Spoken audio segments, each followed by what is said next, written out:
2, 1, go. Hey, everybody, welcome back to Blades and Blasters, 5th edition Dungeons and Dragons campaign by the name of The Long Rest. We are already up to chapter 20 by my count, which is a good one. And the title of this episode will be called Gambling with Fate. Without further ado, we're going to go ahead and get started. With us tonight, we have Aki playing Gwydion, we have Matt playing Heidi, Dr. Danish playing Corgrim, and Wanderer playing the ever erudite Arden Riverwood. All right.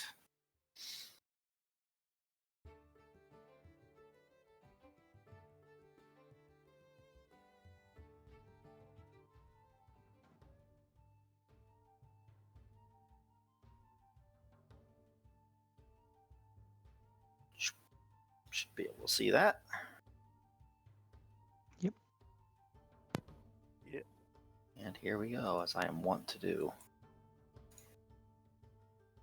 With less than a half month left of winter, the settlements and cities of the continent looked forward to spring. Indeed, as the snows thaw and the rain comes and the land becomes more traversable, the grand events over the past 2 years will surely reach a boiling point. Strengthened by aid from the Yuan-Ti, the orcs of Snarky's Fork prepare for war, and smoke ever rises from their coastal castle. A shadowy menace stirs in the far north, even as the wings of the Sire of Venomfang expand to secure the mysterious east. And the Hamlet is caught in the middle. At a crossroads, both literally and figuratively, the leaders of the Hamlet have decided to host a council of sorts. But nothing so stodgy as that. This is a Hamlet-style council.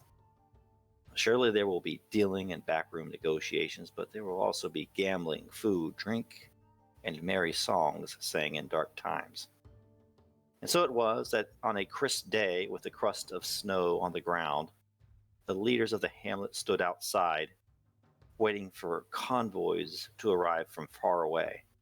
They expect attendance from Southlandia, Castro Consto, the dwarves of Cloudy Crown, Sea Pines, Raven's Gulch, and even the arrogant traders of Zabil-Zabar. And so as the scene opens, the town of the Hamlet itself is already more full than it typically is, with travelers coming from far and wide to take place in this festival of sorts. There are other inns besides Heidi's, although none are so spectacular, surely.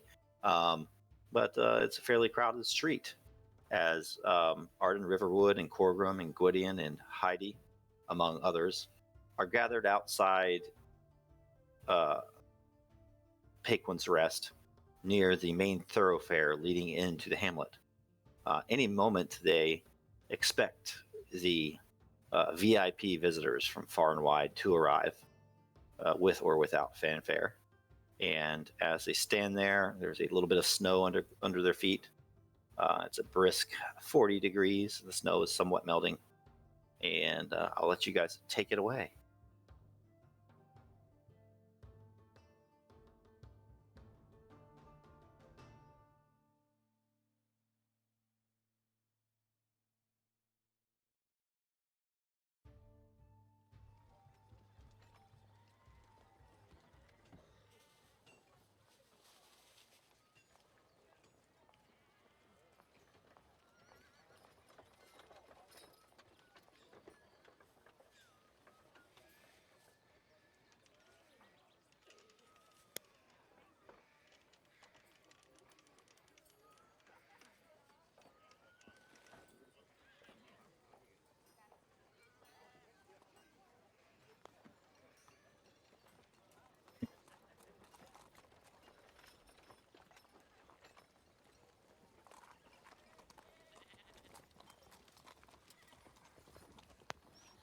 Yeah, Gwydion smiles.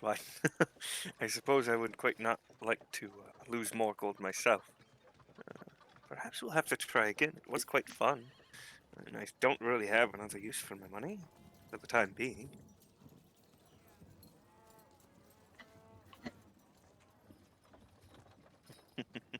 Once I actually have enough to matter, I think. Until then, I'll have to keep gambling until I have enough.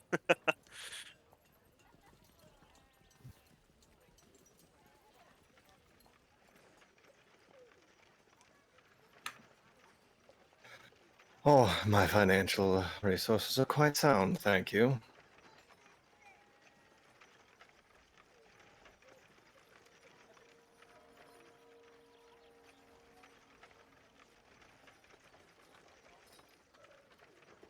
My excitement remains as steady as ever. You don't seem Cautiously like much of a optimistic. gambler. Have been known to gamble in the past. Oh, go ahead. Arden is actually standing a little bit back, and to Heidi's perspective, he probably seems to have gone back into an old habit of his that he's abandoned for a while, which is kind of standing back from a conversation with his hood over his face. But in this case, it's not his old sort of reticence and lack of confidence. It's a little bit of uncertainty, perhaps around Lyrian and Gwydion, who are relative newcomers to the town, and he hasn't really spent much time with them yet because he's been busy with the construction of the temple. But also, it's just the cold, and he's keeping the cold weather off his head and off his face. And yes, he has also been a little busy spending time with Amara, who works in Pakrin's West recently. So he's not probably got to know them as well as he might have done at an earlier time.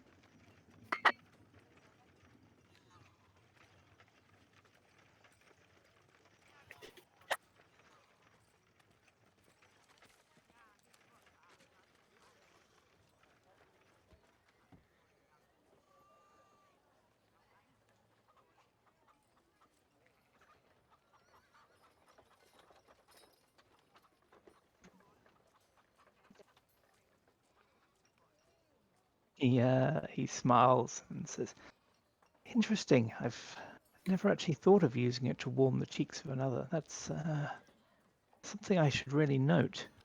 And he looks thoughtful for a moment and said, yes, I'm very well. Give me some wine. It'll help. I've heard you're able to produce wine at will, Gwydion? Oh, I can't. No, it's the jug, and you see, he has strapped to the bottom of his pack alongside his bedroll, and he pretty much always has his pack around when he's not at the tavern. Is this massive jug with multiple little holes that he can pour out the materials with, all of them corked. He pats it a couple of times, and it seems to slosh as if there's liquid inside. It can do a great many things, but I tend to stock up, and he pulls a rather large bottle of wine from his pack. No reason not to fill them up during the days we don't have anything to do. Oh, absolutely. Heidi, he'll have you out of business.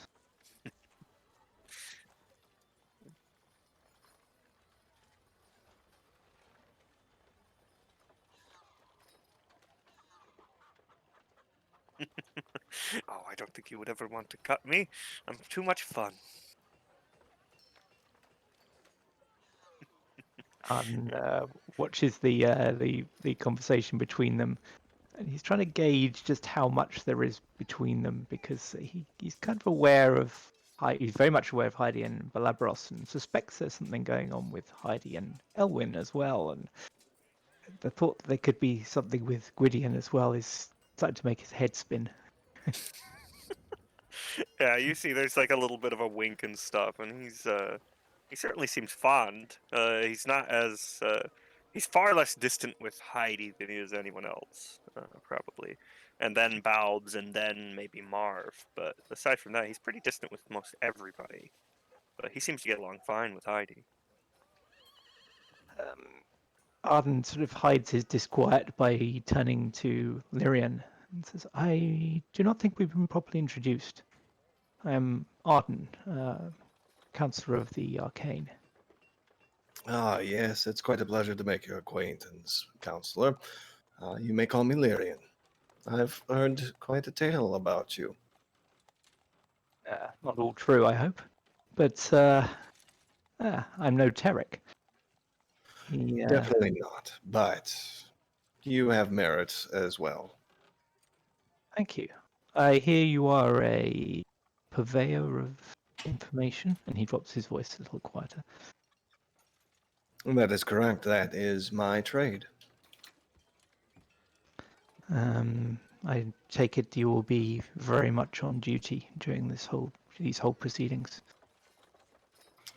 I am where I need to be, and if my services are needed, of course I'd be happy to render them. And he gets a large grin from the part of his face that's exposed. Thank you. We should talk more at some point. There seems to be enough time in the day these days. It's so many new faces.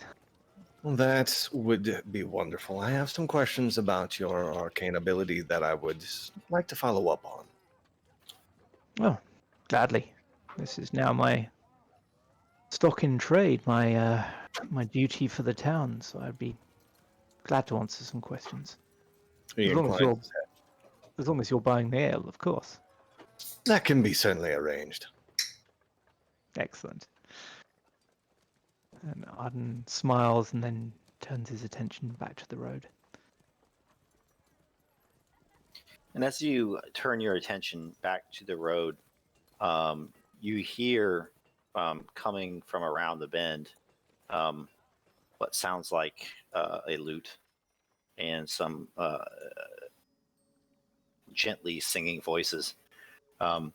First around the bend is a gleaming snow white horse, and upon that horse, perched the shoulders back, sitting tall, is a man with a midnight blue cloak on that frames a handsome yet delicate face. To his left, on a slightly smaller pony, is a bard strumming his lute and singing, and also being accompanied by many other elves that kind of come along behind him. As they round the corner and get closer to you, it's clear that this is someone you have met before, Prince Edhelion of Southlandia. His column is perhaps a couple dozen elves long. All of them are on steeds, not all white. Some of them are gray or brown or black, but each is arrayed in fairly intricate ornamentation that would be expensive by any standards. And they ride into town. Part of the column just passes by you, Heidi and Gwydion and Lyrian and Arden, almost smugly, not looking down as they walk into town, very tall and proud. But Prince Edhelion stops and looks you over and says, I suppose we have reached our destination. This is the Hamlet we've heard so much about. It's quaint.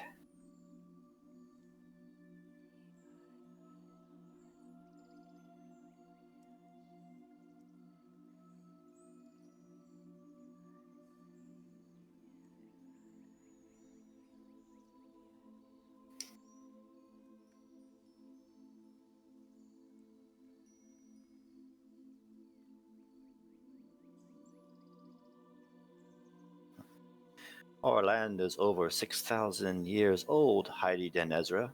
If my memory serves me correct, that is your name. In time you will get there, although it is quite an ocean of time. And I would like each of you to make me an insight check at 15.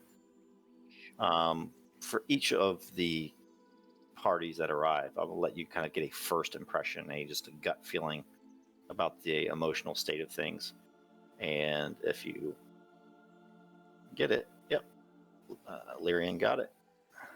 Oh, I forgot to turn off advantage, but yeah. Yeah, you're the one. You get a bonus when you have checks with this faction. So for all your checks with these elves, Lyrian, you're going to get a +1. And you noticed, everybody else might just think they are smug when they come in, very turn up their nose type at the quaint Hamlet. But you see that even so, most of them kind of carry themselves very proudly, and they seem to like this travel might be beneath them. After all, they haven't crossed the sea of stars in hundreds of years. There seems to also be an underlying sense of uh, desperation about them. Southlandia, for some reason, is anxious to make allies, and that is perhaps the reason behind their visit.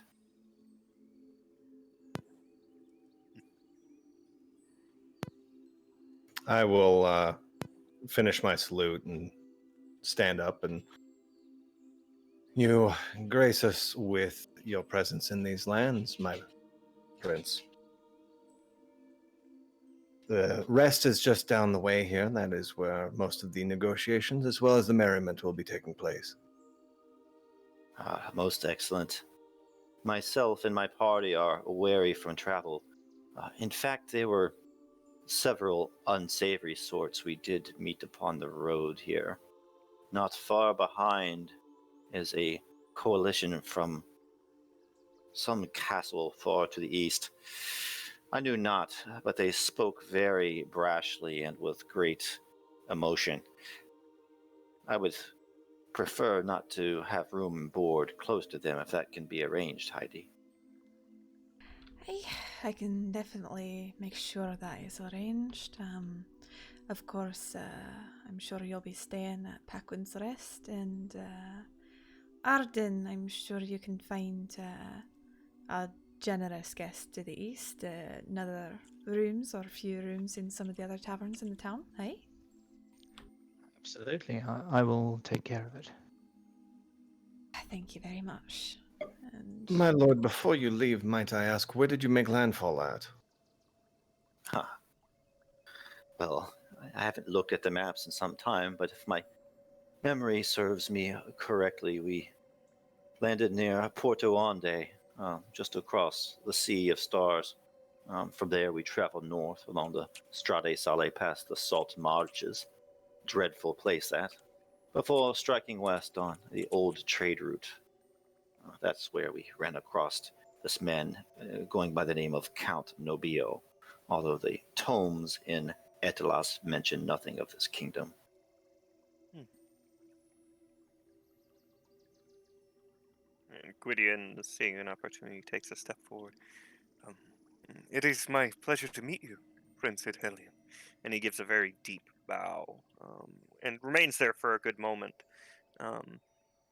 until the prince, tells him to raise his head or etc. And as he kind of He just looks down at you. yeah, he given enough pause, he raises and looks to the prince quite keenly, like straight in the eye. I am Gwydion, an ambassador of sorts from the Wilderness. On behalf of Archdruid Erunwyn, I give my thanks for your visit. Although the Wilderwood won't be able to send aid or even an ambassador, I imagine, all the way to Southlandia, I'm glad that I am here to parley of sorts in place of others. Well, thank you. Your hospitality is, well, very much appreciated. Like I said, it's been over 400 years since we left our homeland. And perhaps times are different these days, and we all must find a new manner of being of sorts. But alas, I am fairly fatigued. Even us elves become wary when we travel such great distances. My, if you don't mind. And you see he raises a staff kind of off from his pack, holding it forward, kind of horizontally, so that not hostile or anything. I could relieve you of your fatigue. It is a small gift, but something I could at least give you. From where I am from, it would be rude to refuse a gift. So please. Well, and yeah, Gwydion raises the staff, speaks a few words, and the area around him seems to grow a little bit lighter with this, or lighter with this light green-blue glow as he casts Lesser Restoration, removes any fatigue or tiredness from Attilian. Yeah, you see him kind of a brightness kind of appears in his eyes, and he looks a little bit more refreshed of sorts, and thanks you. That was most appreciated. What did you say your name was again? He gives another bow. Gwydion, my lord. Gwydion. I'm sure that your services come in handy here. No wonder your humble town, city, is growing so quickly. I certainly hope so. You humble me. They kind of walk on down the road, and after they disappear, there's a moment of time where the streets are again empty, and you guys can role play if you want, just for a minute. Or Heidi, she balls up her fist a little and lightly punches Gwydion in the arm. Are you a fucking suck up? I'm not sucking up, I'm being polite. Oh, really? Bringing out your staff. Oh, very humble. I'm so humbled to be here. It's a prince, though. I've never met a prince before. I've met him before. He's a lot more, well, polite. She kind of leans in. A lot more polite when he's, going to war and everything. I think this is just fanfare and pomp, So you've met him, then? Not like that, no. I'm pretty sure his father though wanted to meet me, if you know what I'm saying. Ah. yeah, and Larian would have picked up on that a lot of the formality is probably just kind of expected, and there's probably a lot more going behind the scenes with the prince than he lets on. Yeah. Yeah. It's curious, though. You have this wonderful portal here. Why didn't he choose to use it? Well, you know about that, and she shrugs. It's not my job anymore to wonder about those things. Well, I suppose there's many reasons, isn't there? Having forces in a foreign land is quite useful when they might be an ally. Or it could look like an invasion. I suppose, but I don't think I would ever worry about an invasion of that size. Would you?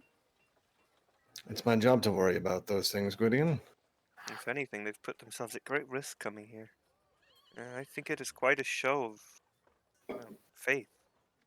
Or desperation, maybe. I don't know. They have not left their homeland in a long time. I do wonder if they wish to see a little more of the world that they claim to look down on. Well, maybe there's something they're not sharing with us. I just think that we made a good impression last time. Maybe they heard a song that I wrote about them.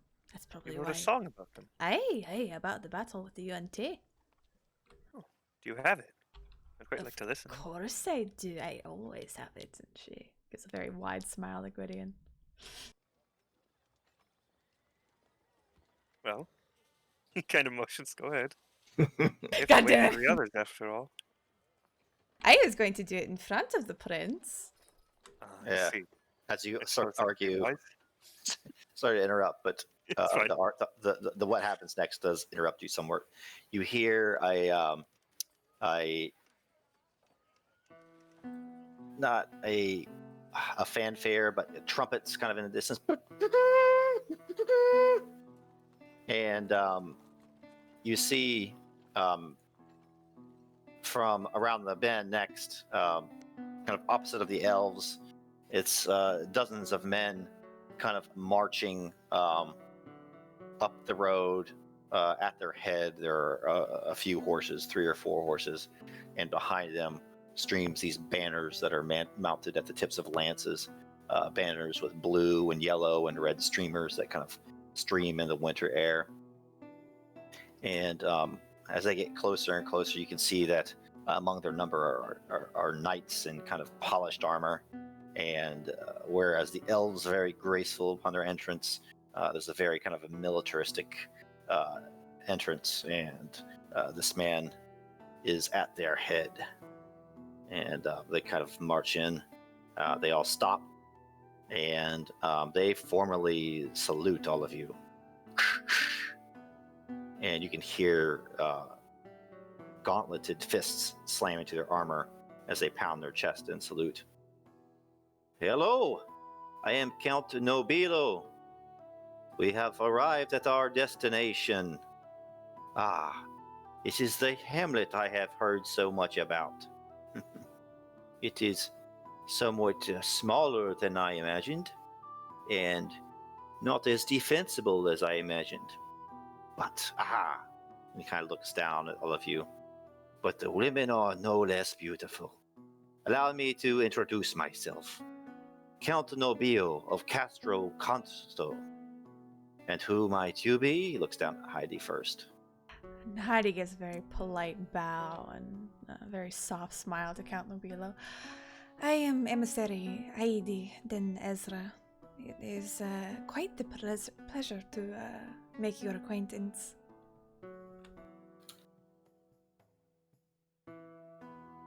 Oh, I assure you, the pleasure is all mine, Heidi Den Ezra. My men have traveled long roads and causeways to get here, however, and we are in need of refreshment and a change of clothes. I suppose that the night will bring many intrigues and many adventures, but alas, no man can march all day without sustenance.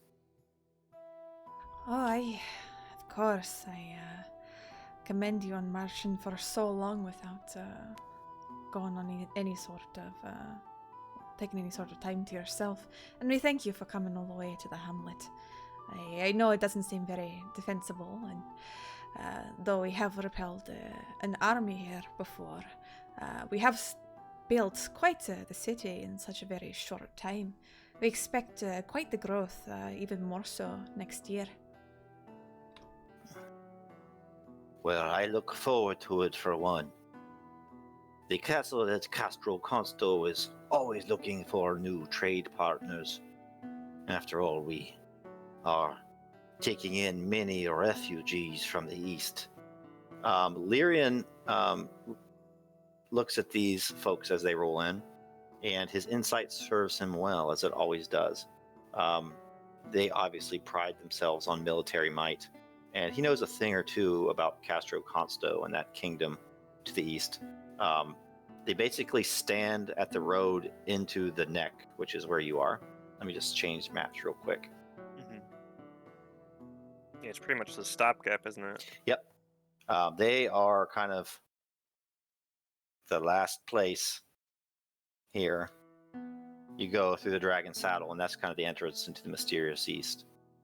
The history you know about them is this is kind of their thing. This is what they pride themselves on. They pride themselves on maintaining a large military.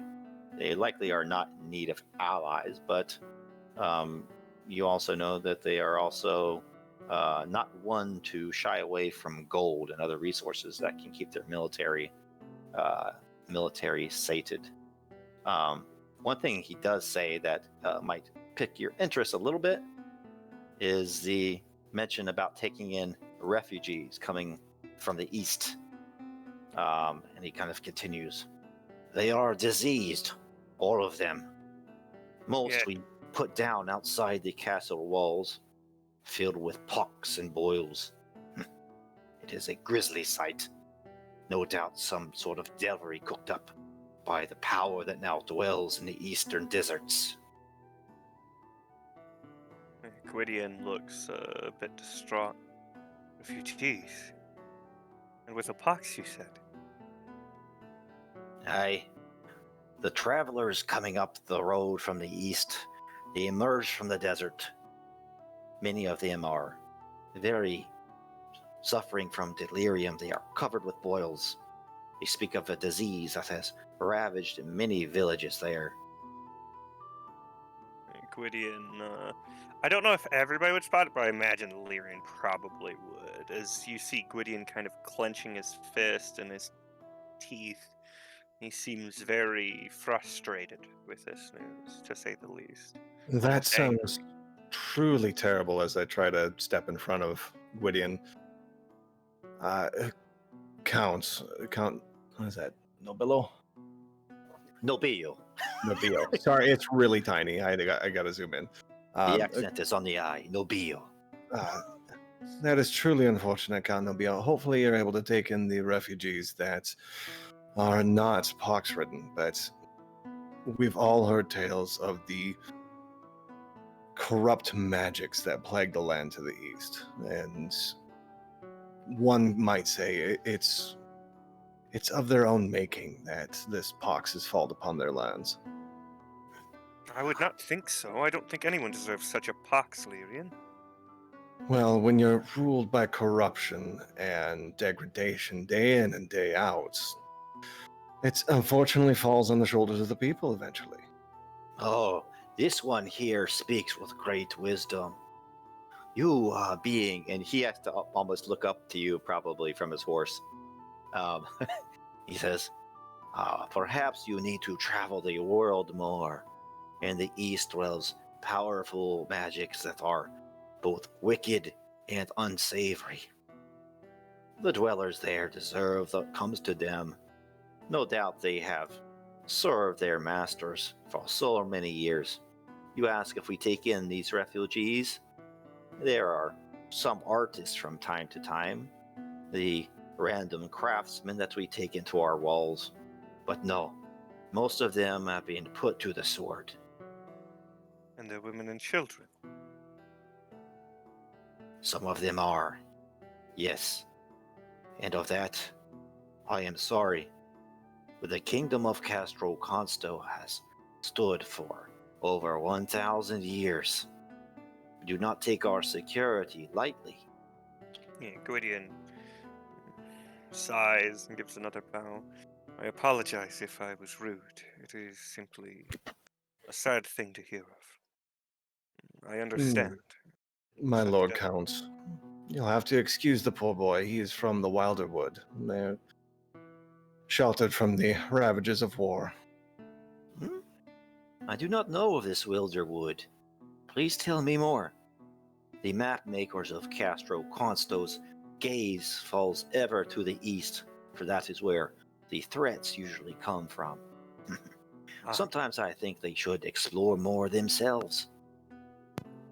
perhaps, though, if this pox is as bad, I might even recommend you are more careful with it.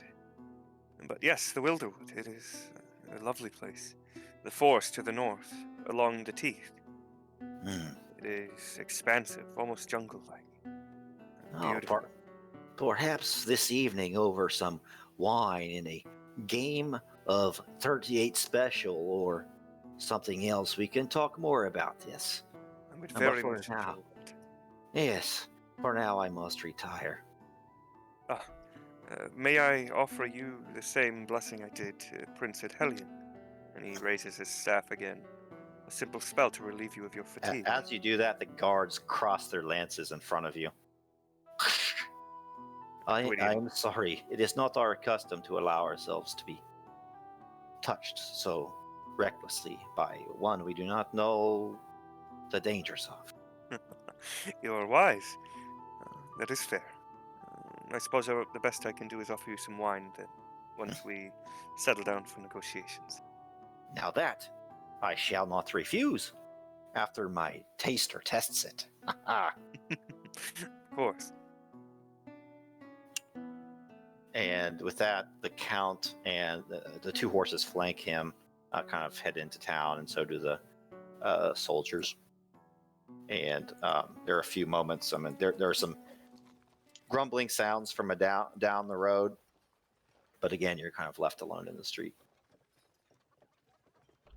I will. Yeah, sorry. Go ahead. Oh no, go ahead. I'll pull Gwydion to the side, out of earshot from Heidi and Arden. You're going to have to understand that in the real world here, it's not quite like the Wilder wood, that actions have consequences, and the actions that we performed on the plane of plagues, that was sent there by us. I'm no fool, Lyrian. I know this. That is why I'm frustrated. Imagine how many people, if there's refugees heading all the way to Costro, how many people have died because of that decision, Lyrian? And had the pestilence stayed here, how many more would have died, spreading out from the hamlet like a wildfire? It probably by now would have reached all the way to your homeland. It doesn't mean there wasn't another way, Lyrian. When you're dealing with a god, it doesn't sound like there is much. I suppose. But, nonetheless, what's done is done. It has already happened. I suppose the best we could do is plan an expedition, perhaps, through the portal. Maybe see if there's anything we can do to relieve them of their pain. I would strongly recommend that after the Auntie are dealt with. Wise. I agree. I just hate to see such needless death.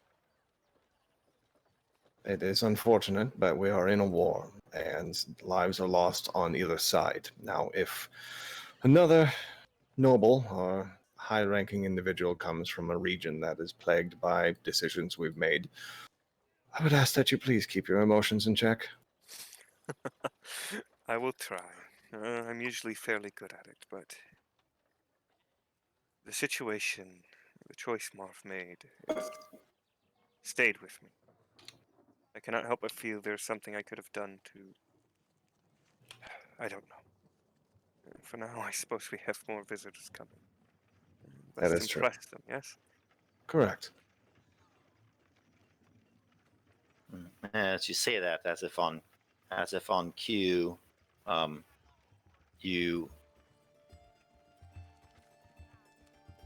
your eyes are kind of upward cast as the tall and proud and mounted folk of Castro Consto and Southlandia have come down, but now all on foot, standing half the height of Prince Edhelion.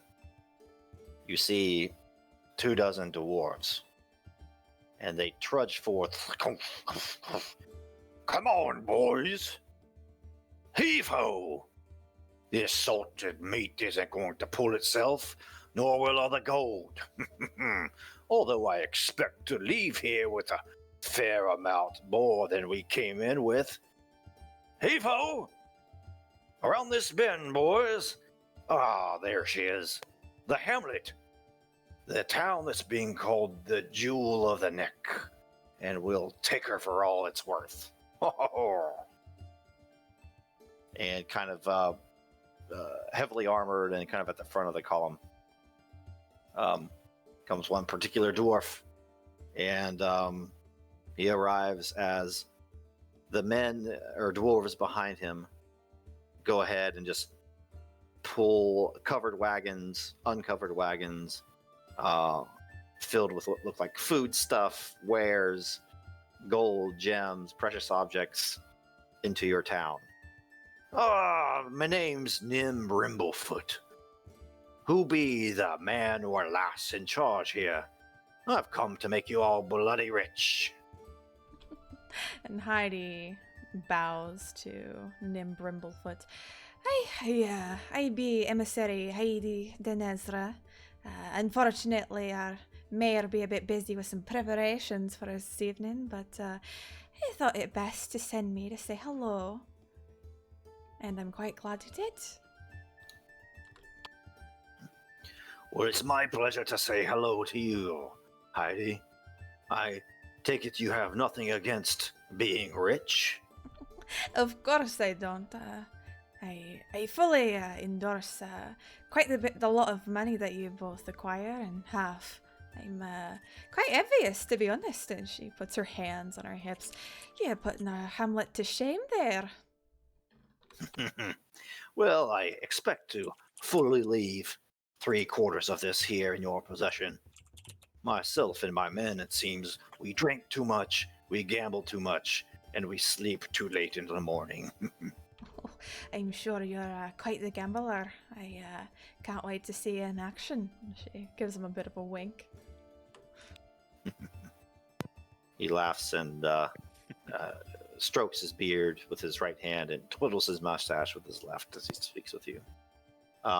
The dwarves of Cloudy Crown are notoriously isolationists. They delve in their caverns searching for riches and come above ground every now and then. But it's rumored that they have vast kingdoms that stretch beneath the mountains just north of the Whisperwood. Let's see, the only one that rolled well was Gwydion, huh?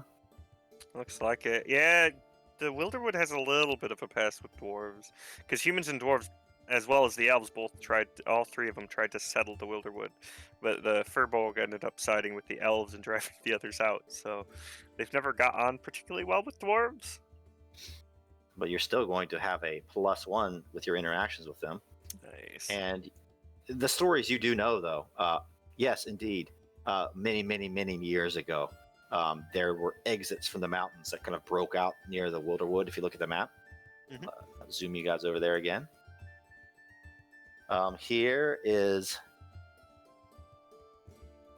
here's the Cloudy Crown.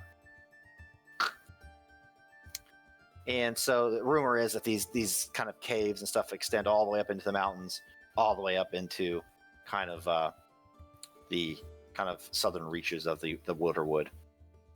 You know, though, that these dwarves, they typically don't aid anybody in war, although they have a fairly decent military themselves. They basically like to stay and get rich.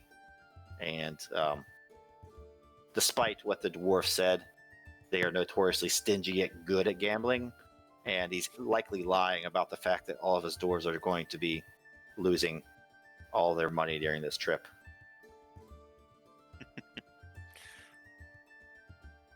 Oddly enough, they're not that different from the rather seclusionist Wilderwood for the most part. And if you don't see anything else, old Nim Brimblefoot will head into town in search of the largest stein of beer that he can find. Probably recommend Marv's Brew if they'd take it, because I know he makes his own. Marv Elderman, you say? Aye, the It's man a- himself. A stout brew? I think it be. I would actually ask him yourself. He's quite the brewmaster, I'd say.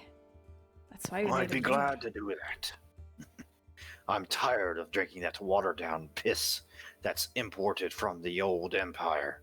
Oh, something more stout would be more to my liking. Well, I apologize.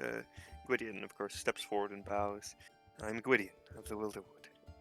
My pleasure to meet you, sir. If it is something a bit stronger that you wish, he pulls out that bottle of wine from earlier. Not necessarily stout, quite sweet, but it is as strong as it gets, if you would. And he puts it forward towards Nim. Well, like they say, Nim Brimblefoot has a heart of stone and a stomach of iron. I'll give it here and I'll give it a try. Of course.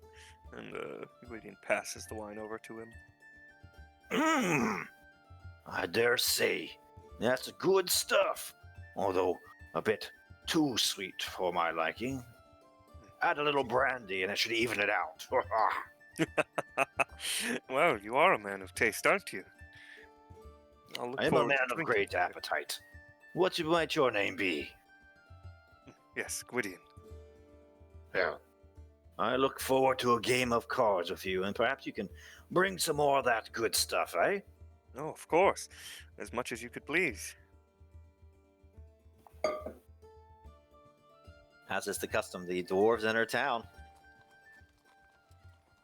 And you hear some galloping. Well, not sure quite what you hear, but it's something with horses from around the bend. but there are a few moments to RP if you'd like. Heidi puts an arm around Arden. You should be stepping in to introduce yourself. I mean, you're quite the important part of this town. Oh, I'm sorry, I hadn't really been aware I wasn't, but you're right. I'd been a little quiet. I was busy watching, seeing Lyrian at work. I've realized I am too plain-spoken for this kind of business.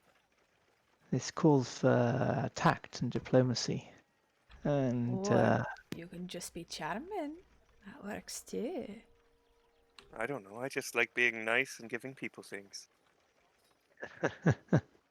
Arden chuckles and says, perhaps there is so much at stake I did not wish to put a foot wrong. But, And Gwydion steps over and gives you a heavy pat on the back. I'm sure it'll be fine. Everyone seems quite nice. Even the dwarves. And my, there are old stories about the dwarves. and Arden looks round to Lyrian and says, tell me, Lyrian, how much of what we've seen should we take at face value? None of it. Amazing. Gwydion smiles. Now there's a wise one. And Arden then turns back to Heidi and just sort of inclines his head as if to say, eh. It is a political meeting after all, Arden. Quite. I feel my talents are best put to use in listening and opining on matters where I have some expertise. I will be polite, of course, but I think observation is my best course of action. You can watch and I'll open my mouth and blab away. I'm not so much for the listening part.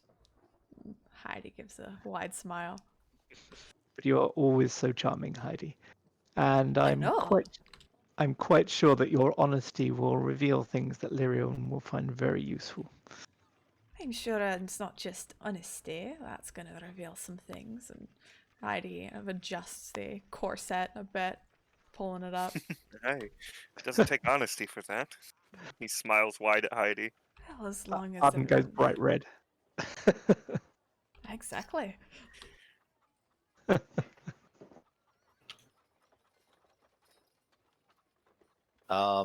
Okay, so what happens next is going to be Sea Pines. And Arden Riverwood, you haven't been able to do a lot so far. So why don't you, let me see here if I have it. Yep. I want you go ahead and look under the table roller.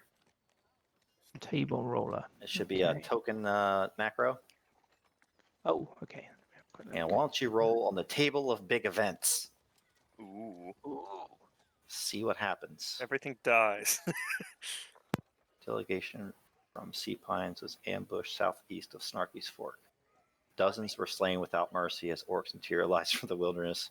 A ferocious warband impaled those who stood their ground and ran and dismembered those who fled. The only one to arrive in the hamlet is a brown horse named Bill. Perfect. I'm so happy right now. Good roll. Good roll. So, yeah, Let imagine. let me find something sad. Yeah, that's fucked. Poor Sea Pines. So you guys are in a really good mood. Crap, horse. Brown horse. Named Bill. Doesn't it have like an arrow sticking out of its haunch? Oh, I'm Oh, this gonna one looks. This heal horse, the looks, poor this boy. horse looks pretty bad. Oh. Yeah, Gwydion sees the horse. Oh, I mean, that's go ahead, fucked. yeah, describe its approach. Yeah. So what might have been a procession on horseback, instead, kind of ruining the jovial mood. Yeah, gallop like from around the bend, and a horse who has several wounds in its side kind of stumbles into town. Yeah, and Yeah, you can see on it like there are the crests of Sea Pines, and there were some saddlebags on there with some gold and that sort of thing. yeah, Gwydion, when he sees the horse and that it's wounded, he immediately, you all see him go full sprint over towards it. And immediately he kind of puts his hand to his cheek. Are you all right? Don't worry, I'm here now. I'll help you. And Gwydion does have speech of beast and leaf, so I can actually talk to animals and plants. So he kind of settles the thing down and gets it to kind of lay down on the ground a bit, legs up under it. And they can talk. I mean, the game literally says they can, and I can get info from them. So Absolutely, they can. Trees, especially. they're the older ones, yeah. But yeah, he immediately goes ahead and casts Cure Wounds, and tends to the horse, and he kind of looks at it, kind of stroking the mane. What happened? The horse immediately calms down and stops thrashing hither and thither. It takes a few steps backward. And as you lay your hand on the horse's head, you kind of see this image of them trying to skirt around the area they thought would be safe near Starkey's Fork, coming too close to the forest, and just out of the forest streamed hundreds of orcs with battle axes and spears. And you see a lot of the nobles from Sea Pines tried to stand their grounds, form a circle, and they are just cut down and surrounded, slaughtered to a man.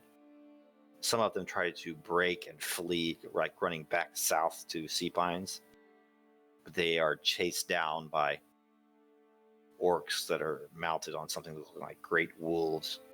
Many of them run down with spears in their back, dying where they lay, their face fixed in a hideous, lifeless frown.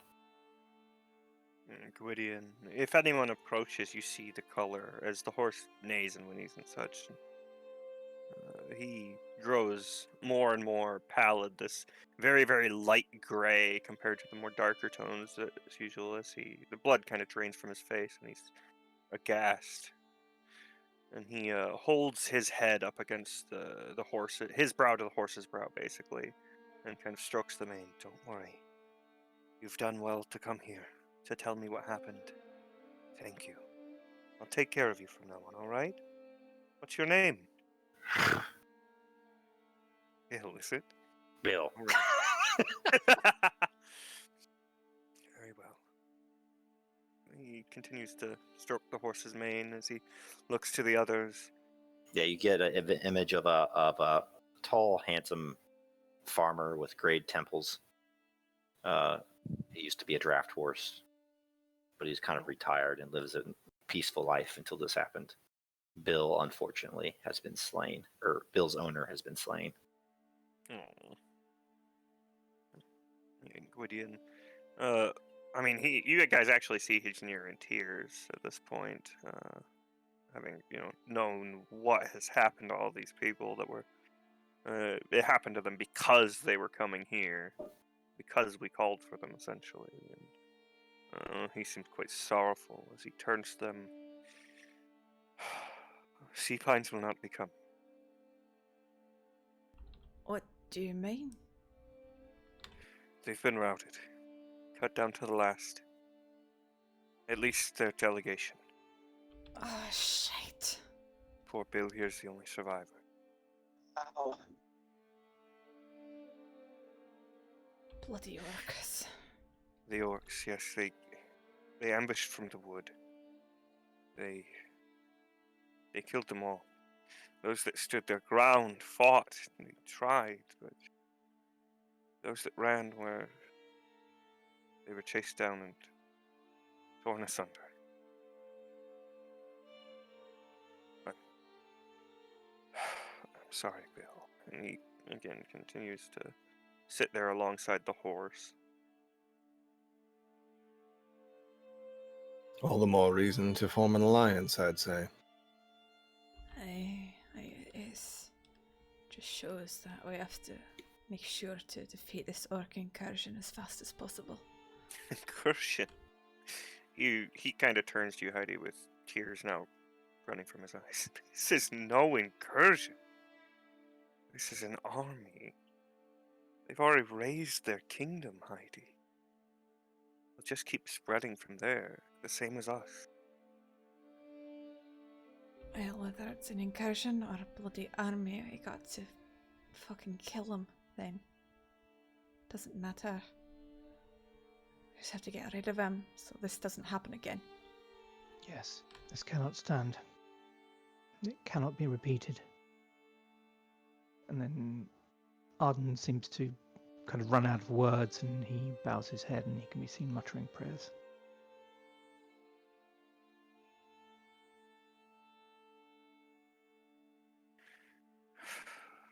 I'll take Gwydion to the stables near the tavern.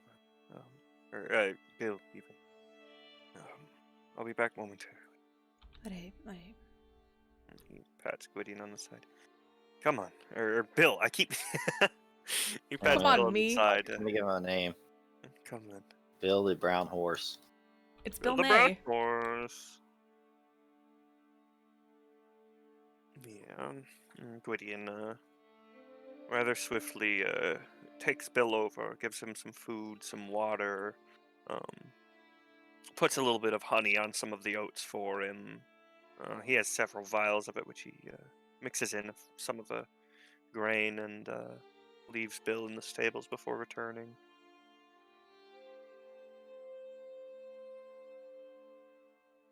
As he returns, Arden nods to him and gives him a look of sympathy and says, "You have a good heart, Gwydion. Your care for that horse shows good things about you. That's it. And your care for the people even more so." I suppose. That shouldn't be the telling factor, though. That should be the baseline. Arden. In a world where that atrocity has just happened, we can take nothing for granted. I suppose so. But with sorrow there is joy, and with despair there is hope. We have a great number of people here that want to help us, and want us to help them. Sea Pines might have to become a priority if things continue. Yes. I only hope that others are as concerned about the orc threat as we are. Well, if nothing else, I think this is quite telling. The tale will hopefully inspire some sense in the other. Yes, perhaps some good can come of it yet. But that is going to be scant comfort for those who have lost their lives or their families. Gwydion nods quietly, takes in a big breath, lets it out, and kind of puts a hand on Arden's shoulder. These sorrowful times, Arden. But never let despair take over in the place of hope. No, we cannot do that. If we do that, evil wins. You are right. This is a chance, an opportunity, this meeting. If we can find allies, then perhaps we can face these orcs and end their threat forever. Indeed. And things are already looking up. If it weren't for Bill, he saved us in a sense. We wouldn't have even known. We would have thought Sea Pines had just not chosen to come. This is He's done us true. a great favor. Sometimes great events turn on small ones. Perhaps this could be a turning point in this whole nasty business. A spark to light the fire, if you will. Yes, exactly. If you'll excuse me for a moment. And Arden turns and sort of grabs a young boy who's coming down the street and sends him off with messages to the other councillors and other important people in town who aren't there.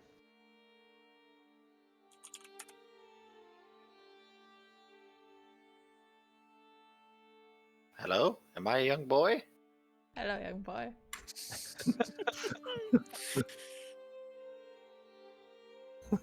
Yeah, he's sending a runner. Ah, But yeah, Gwydion, it still looks a bit melancholy. He's wiped the tears and dried his face and everything. And looks a bit more composed again. Well then, he looks to Heidi. How many more are coming? Good question. How many more are coming? well, so you say that. Well, you expect 2 more, but 1 more comes. And let's see here. Let's find it. There you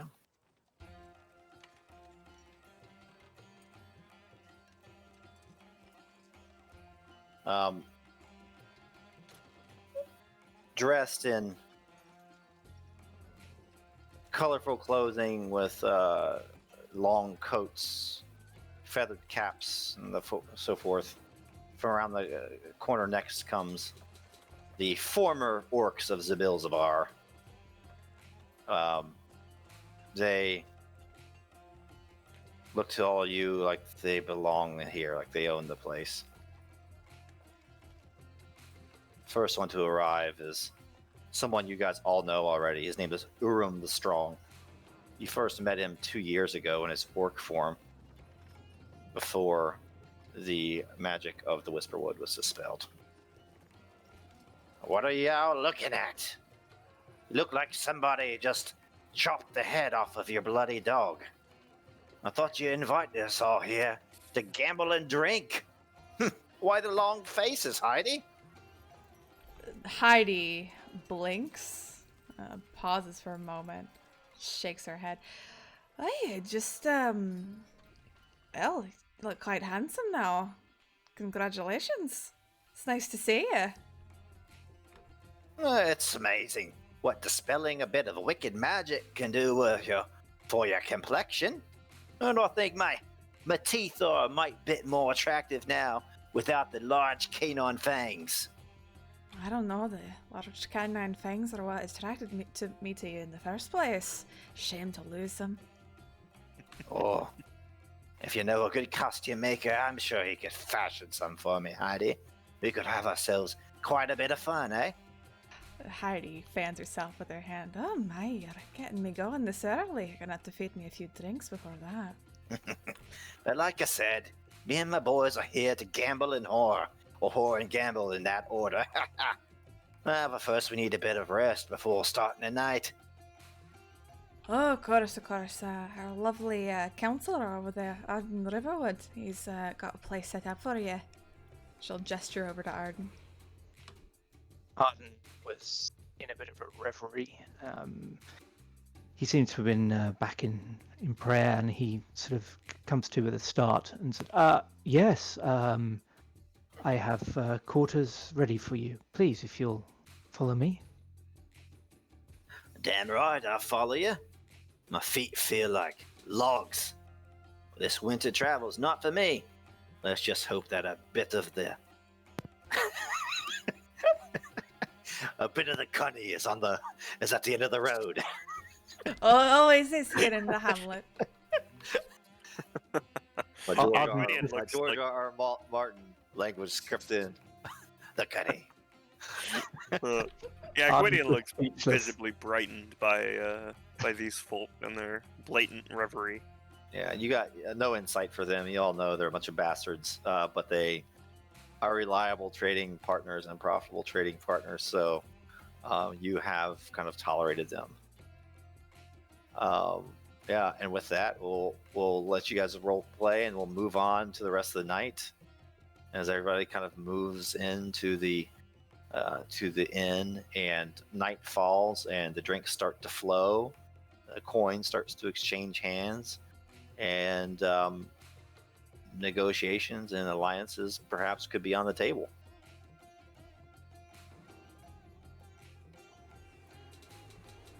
One thing of note, though, the nobody from Ravensgulch has shown up still. Oh, of course.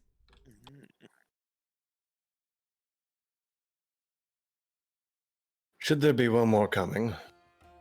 There should be, but it's Raven's Gulch there. Probably not the happiest with us lately, just saying. She grimaces a little bit. You think they confused the envoy? They might have, to be perfectly honest. You don't think they were attacked like seed mines, do you? Perhaps I should look. And you Yes, see, we should check. I could go scout it very quickly. If you'd Just like in to go case. scout it, if you'd like, we can keep the rest entertained. Or send Melik, why not? Maybe he can do it. Ah, there's an idea. I'll let him know on the way to the tavern. I don't know if there's anyone better, honestly. True. That little fellow, I swear, he can get in every nook and cranny. It's ridiculous. Yeah, and Gwydion will kind of step away for a moment on the way to the tavern and send Melik off to scout Raven's Gulch with puppers. And he'll meet back up the others shortly. That intel will be back via the RP Discord channel Sweet. tomorrow.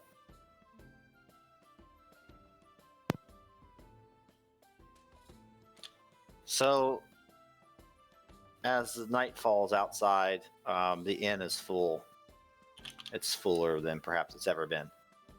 It's full with the movers and shakers. A lot of the men, the guards, and that sort of thing are at the other, quote-unquote, lesser establishments in the hamlet, while the creme de la creme, Paquin's Rest, is reserved for Prince Adhelion and his men, Count Nobillo, and Nim Bramblefoot, and Urim the Strong. Everybody is drinking. Small gambling games are being played.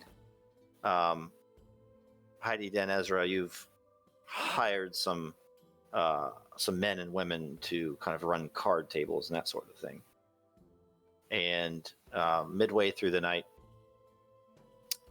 you guys find yourselves playing cards, playing a game called 38 Special.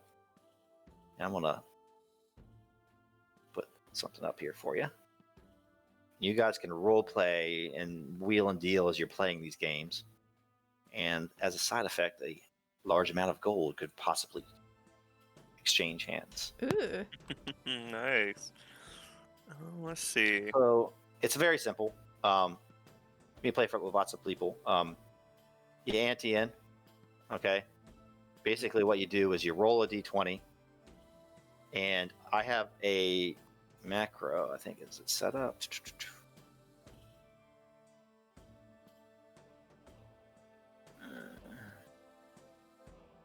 Wonder if I didn't set it up. Let me look. Ooh. Bear with me here.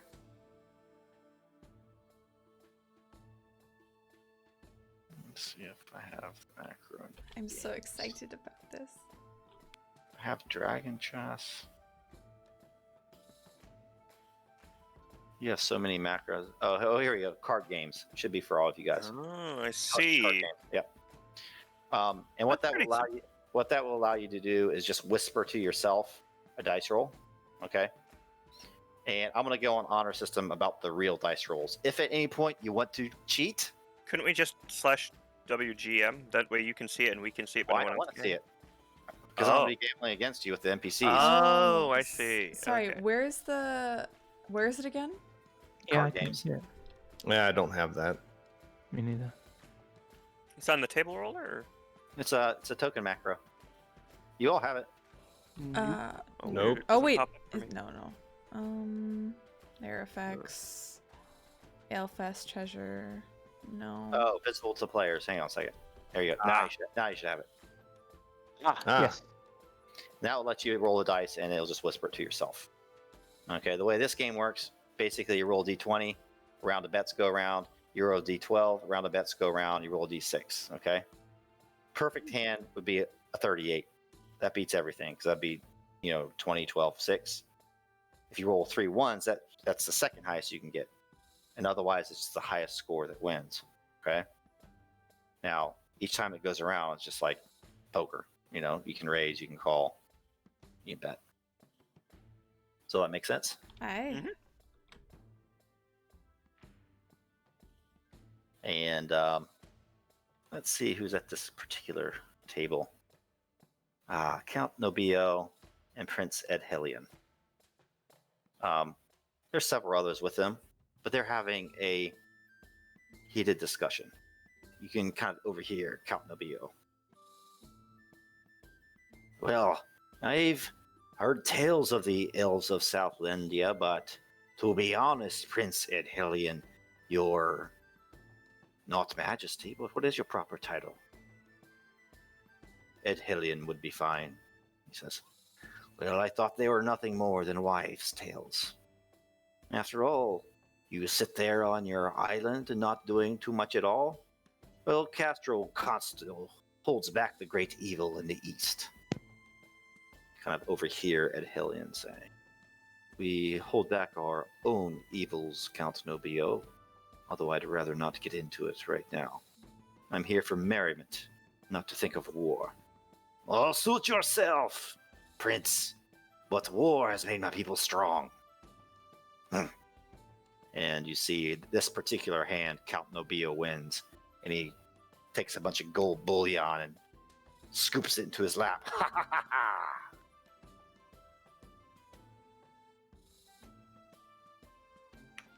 Might I sit in and join you, gentlemen? Oh, of course you can sit in. The more the merrier. I can take your gold as well. Ha ha! I suppose I would be happy to join as well. Huh? Oh, it's Gwydion. Are you not sure that you are too naive for these games? You are a forest creature. Don't sully yourself with gold. It's fine. I have to use it somehow. After all, I mean, I would be quite happy in the forest. I don't exactly have much need for it.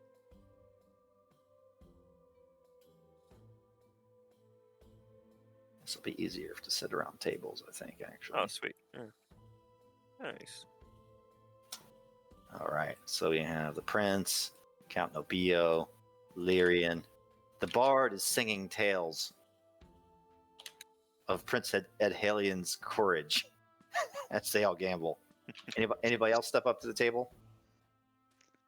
No, Arden's really going from table to table and just trying to make sure everyone's kind of having a good time and that no one's starting any troubles and that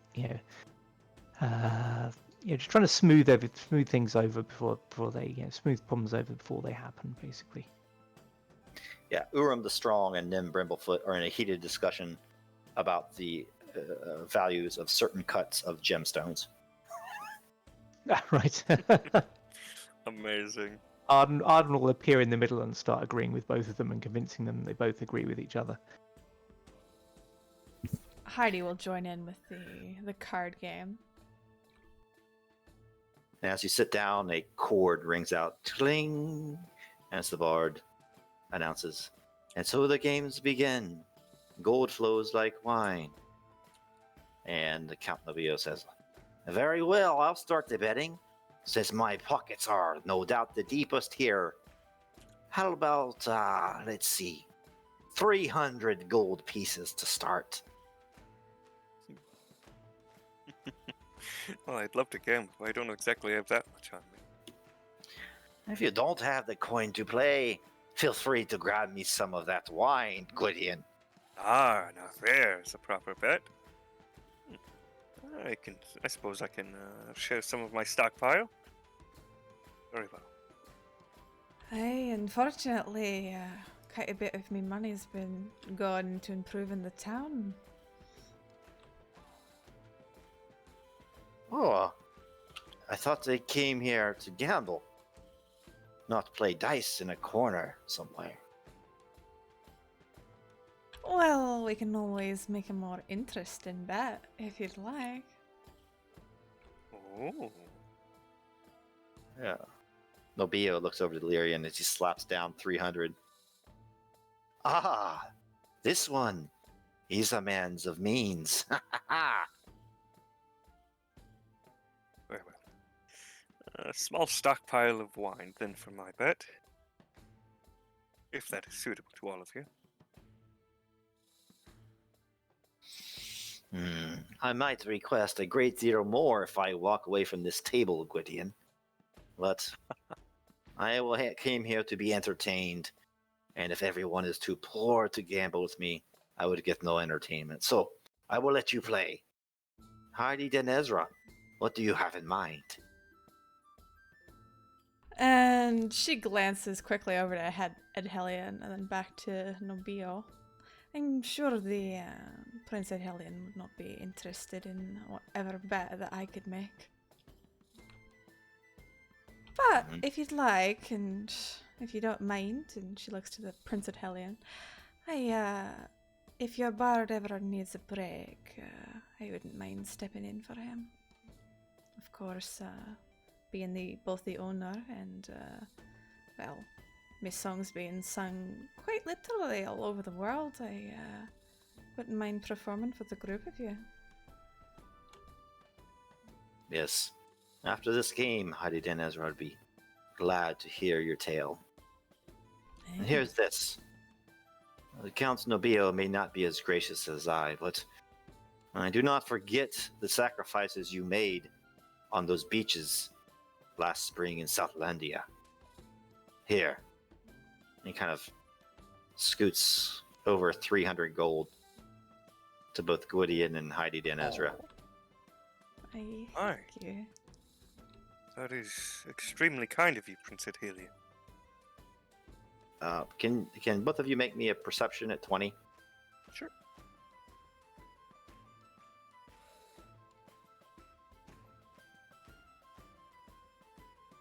As he does that and he slides the gold over the table, Edhelion's glance goes to the right ever so slightly as he inclines his head to Lyrian. You pick up on some sort of nonverbal cue, but that's just about it. But yes, your pockets have gold in them, and now Count Nobia says, "Very well, let's start the first round." And he shuffles the cards and deals everybody a hand. So everybody roll a d20. 38 special, 20. Oh, you just press the button. Okay, I was going to whisper myself all the rolls. That makes it much easier. Oh, I have to click myself.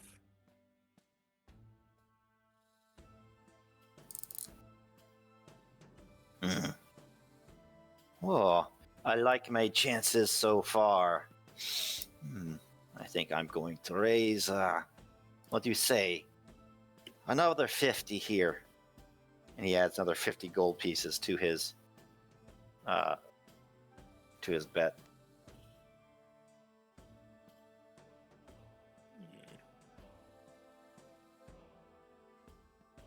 What about Prince Edhelion? Prince Edhelion needs to draw his cards.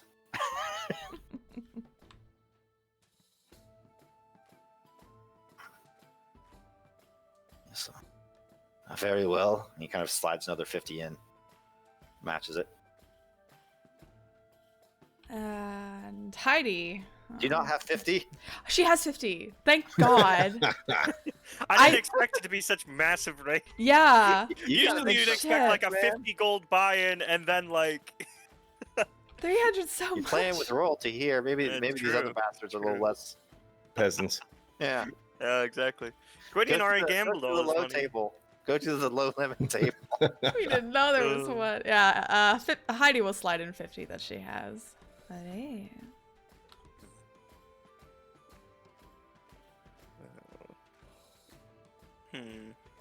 So the buy-in was the 300, right? So Yep. okay, yeah.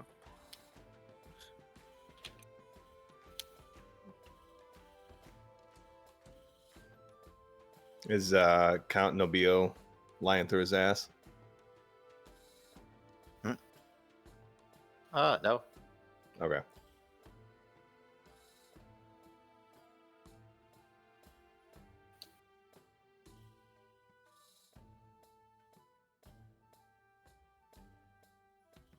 So everybody's in. Okay. Next round. Very well. Seems like I'm going to be an even richer man after I win this game. And so now it's a D12.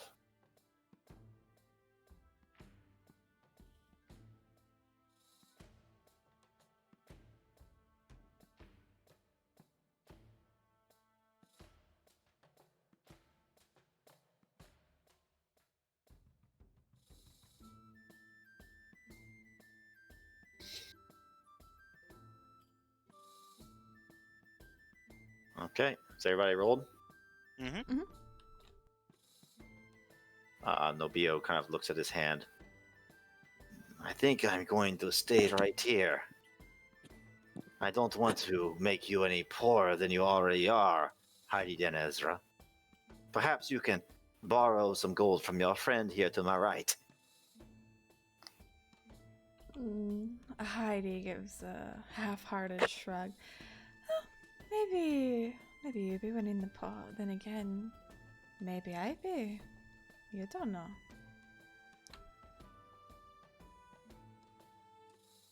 Ed Halion kind of looks over to Nobio.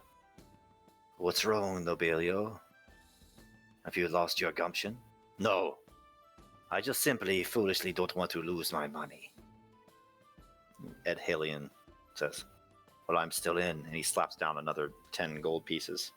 So now it's at 360. Heidi looks to Prince Adhelion, and she puts in another 20 gold. I'll raise to that. Gwydion smiles and puts in his 20 as well. Indeed. This is quite an interesting game. So you want the guess. highest number, correct? Unless it's the lowest. Do you not know how to play, Gideon? Just making sure I know the rules properly. Oh, Jesus. I guess don't help me. Nobio looks around. Very well. From time to time, I do like to see others happy besides myself. Take my money. Ed Halion says, that's what I thought. All right. Last round. And Nobio deals the rest of the cards, and now you roll a d6.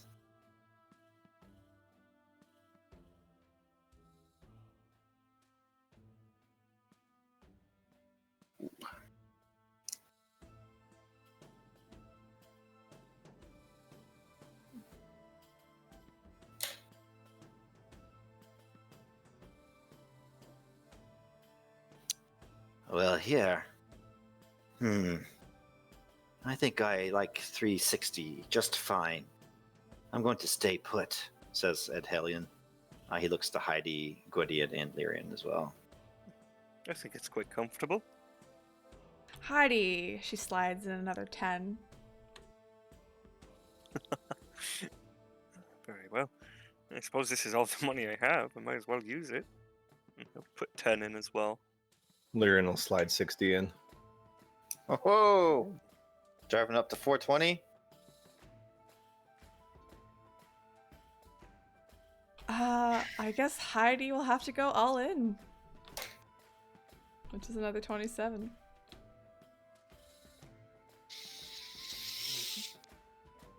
Ed Halion looks around. I would not be a proper guest if I did not repay my host in some way. He folds his cards, throws them on the table. Very well, I'm out. So it's Well, the three of you. I suppose I'll go in all in as well. This is what I have. So it's up to 420, and everybody has the money to pay. So Heidi already What's went the all mine? in, so hers is at it's 407 for her altogether. Gwydion. Yeah, I think I have, because I have 100 gold. So with the 300, I can go max at 400, but then I can add wine on until it meets. And Lyrian. Yeah, I matched it. All right. Somebody wants to call it? And Heidi sighs, and you see her just kind of pinch her brow a bit. She's like, ah, I'm bloody terrible at betting. And she throws down her cards. She's a total of 12. You were bluffing then. Hey. Well, I don't think I did particularly well, although it's reasonable. And he puts his down, and he has 24. Shit. Larian doesn't move or doesn't show any emotion. He goes, well played, Gwydion. And he puts his down for 17. Oh, Gwydion. You get a good amount of gold here. Oh, really? Oh, both of them dropped. Both You count and I didn't realize the prince wasn't still in. Yeah, Oh, Nobio oh. and Adhilion, they both dropped. departed. Yeah. Oh, fuck. Shit. Okay, cool. I won. So Oh, let me that's see quite here. wasn't it? You're going to get 350. 350 from the count. 360 from the elf. Heidi was in for what, 400? 407 altogether. 411? 407. Yeah, I just put it in the chat 407? there. Yeah. And I think it's at I least. wasn't sure I was gonna win because I got a 10 on the first one. I was like, oh, I'm fucked. A 10 isn't gonna get me shit. And But then I got a 9 and a 5. Lyrian's out 420 then? Yep. All right. Let me do some math here. You're rolling in it now. Yeah, he's Damn. got plenty to gamble with now. Oh. Gwydion smiles quite wide. Well, I suppose I don't have to gamble with wine anymore. And Heidi, There you go. she leans over to. Fucking hell! Oh Wow. my god.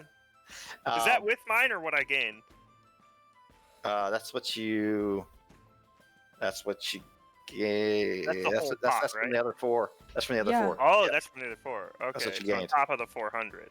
Yeah. Okay, Now have so more than 10 times the amount of money, more than 100 times rather the amount of money that Arden has on him. Oh. I now have 1937 gold. Um, Oh. yeah, there's all the small gambling tables kind of going around, and Arden and Urim and Nim are maybe chatting, and you guys hear Arden just. Ah! Gwydion is quite pleased. He cheers a bit, starts drinking quite heavily of his wine. Very happy. Well, that was quite fun. I like this better than the one we played with Elwyn. Hey. And Heidi kind of leans in and looks up to Gwydion. So, what exactly do you have to do to get 300 gold from you? Ooh. And Gwydion leans in quite closer to her. Well, I'm sure there's many things, but if you need money, I don't mind helping. All right, done. It's agreed. But of course, first things first. Gwydion will separate out 600 of it. Prince Hellion, I owe you this much at least for your generosity. Adhilion again casts a sideways glance at Lyrian and says, "It's not necessary. Keep your gold. You sacrificed men at the battle at the beach, and we appreciate that." There's a pause and a very soft smile on Gwydion's face, and he gives another bow to Prince Adhilion. You are quite wise and generous, Prince Adhilion. My thanks to you.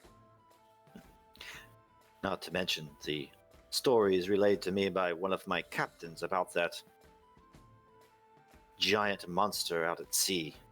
Something out of myths I have only dreamt of. Oh, I heard of that happening. That was I don't quite a think there's tale. anybody here involved in that with the. Yeah, it was Arden was. Shellick and Mecca was. Not anyone at the table. Yeah. Mecca would have told everyone about it. Oh yeah, everybody knows about it, but I don't think Yeah, Arden was there, but he's not at your table. Yeah, and Gwydion actually kind of looks over to Arden as he's sitting there drinking his wine and conversing with Heidi and Lyrian and them. Arden, don't you want to gamble? I think that would mean I would need to have money, unfortunately. Well, Please Thanks carry to on. Prince Adhilion's generosity, I actually have some if you want me to loan you some. I don't Oh, mind. I have no other Thank need you. for it. I appreciate that, but I'd rather not be in debt. But thank you, Gwydion. You have a kind heart. That's fair. That's fair. What, your friend is offering you free money? And you're not taking it? What type of fool are you, Arden? He's offering a loan, not to give me the money. Well, actually, that's quite a good point. Would you like me to just give it to you? I don't oh mind. no, I could not accept that, Gwydion. Unless Take- you were to take take my gold. winnings. The NM's just like a Whatever. drunk, whispering into your old. Take his gold and turn it into 10 times the amount. Oh, come here, I'll help you. You know, I tell you what, Gwydion, if you will kindly do that, then you would take all that I. If I happen to win anything, then it will be yours. Nonsense, nonsense. I think I'll follow Adhelian's example.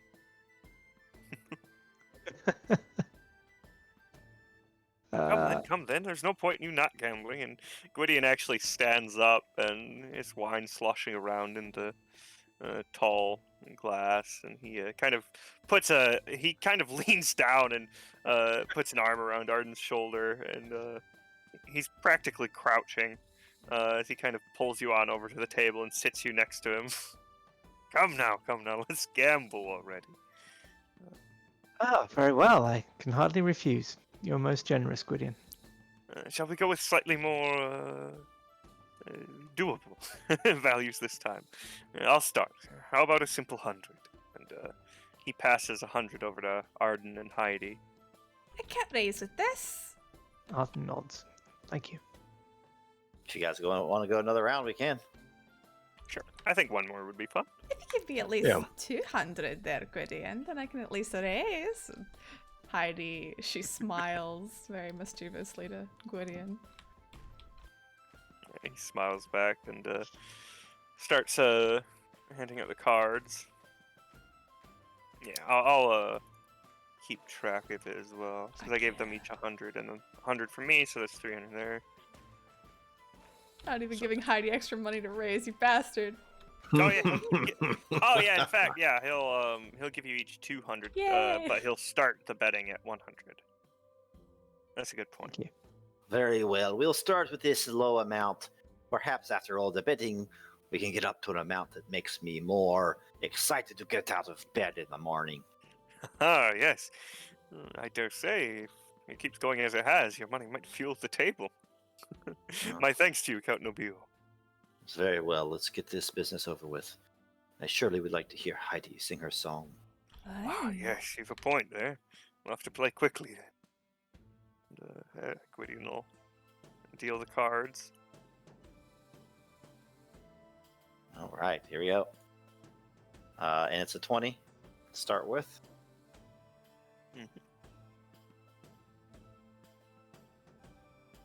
Well then, I think we'll continue as it were. How about 20? Put 20 down on the table. I will see your 20. Ed Halion kind of looks around. He says, you get much more entertainment watching. Count me out of this one. And he pushes his cards away. So you're left with his 100. Count Nobio says, I do not know. I do not want to push the limit too much. I don't want to take away all of this being's money, although he does make good wine. Oh, sure, I'm in for the 20. Heidi sighs and shrugs. It's not my money, and she throws in 20. Lyrian slides 20 across. All right, we're at 120 after the first round, and everybody roll the d12. Yeah.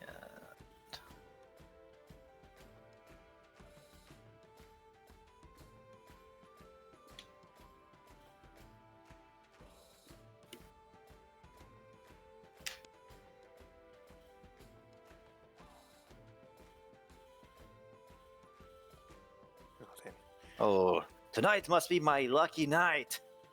I'm very rolling well this time. Perhaps that wine is magical, Gwydion. If only. I take you plan on betting then. What do you say? Another 50? Haha, fair enough. Gwydion will put 50 down. Heidi will also put a 50 down. Arden pauses for a moment, looks around the table, and then says, I also will put 50 down. So we are at 170, if Mhm. I'm correct. I believe so. And Lyrian will fold. Ooh. And how much do you leave on the table there then? 120? 120. Okay. Yes, well, this is We quite lose on that fascinating. one. My, the herd is thinning, isn't it? Well, perhaps we can interest you into another game that's not so reliant on luck, Lyrian. Perhaps a game of dragon chess after this.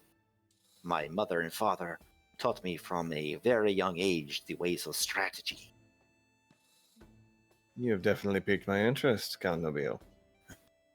Well, while we're talking strategy, let's not ignore the dragon in the room. Word is on the streets that you are having some problems with forces on the west coast. Or am I mistaken? Prince Adhalion kind of looks over you, narrowing his eyes. Well, as everyone on this side of the Castro would attest that the orcs and Yonti appear to be an issue. A great issue. Oh, I think, as he said, perhaps it is best to wait until the proper negotiations to speak of this. There is some dire news to be had. Ah, very well. I must say that I am most pleased that you have not been begging the Consto for troops or some sort of alliance. I would be foolish to be dragged into a war on two fronts when we have already been fighting one in the east for so many hundreds of years. You Yep. Hamlet are proud folk. It is good that you have not come groveling. Your prowess certainly is well known in these lands.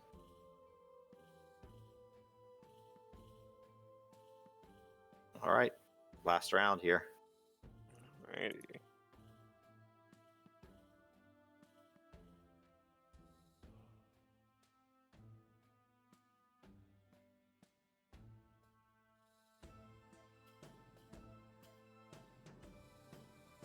And Heidi, she smiles and she throws the rest of her 30 gold in. Hey, Mullen. Well, then, here we How are. much are you in then? I think that's a proper 200. 200, right? Yeah. Very well then. Gwydion will put his 30 in. And I am in as well. I'm quite curious. I hope you all rolled well. Is that everybody? Arden sighs and pushes another 30 in. Oh, you are a daring one, aren't you? But I have deep pockets. Sure, I will go in for another 30.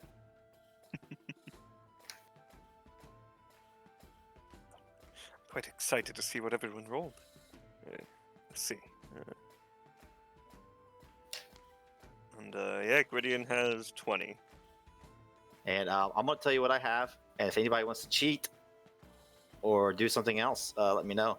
But he has 37. Fuck. Ooh, nice. I figured he had it You're pretty good. 26 and 11. Yep. Damn. Wow. 27. Oh, nice. I only had 23. Quite exceptional. Congratulations, Count Nobile. Oh, and just like that, I am rich again. Haha. Congratulations, Count. Hey, congratulations. Oh, the next round is on me. Let me donate some money to your inn. I And can't gamble anymore. Look at how much money I have. Ha ha ha. It's too good to change. So I'll let Nice. you guys just remove the money from your wallets there on your own. Yeah, as the servers go around. In the meantime, between games, they start setting up dragon chess tables for a tournament on the other tables. And Prince Edhelion kind of looks over to Lyrian. Could you please accompany me to the bar, sir? I would like to try out one of your local elixirs, and I could use a guide. Of course, I am fairly new to these lands, but I have developed a palate for the local fare. Edhelion kind of saunters over through the crowds. A few of the elves are in there, and they're a little tipsy. And gives them a clap on the back. Anyone present at the Battle of the Beach in Southlandia might recognize some of them, some of the heroes. And eventually he kind of goes and has a seat at the bar. Arden will go over to some of those people and greet them and just kind of exchange pleasantries and kind of get to know them again. Edhelion leans against the bar. It's always nice when traveling to be met by such gracious hosts, and sometimes you run across faces that you could have swear you've seen somewhere, as if from a dream long ago. Well, I like to try to remain as inconspicuous as possible, but I suppose I do leave an impression on people. So what do you recommend?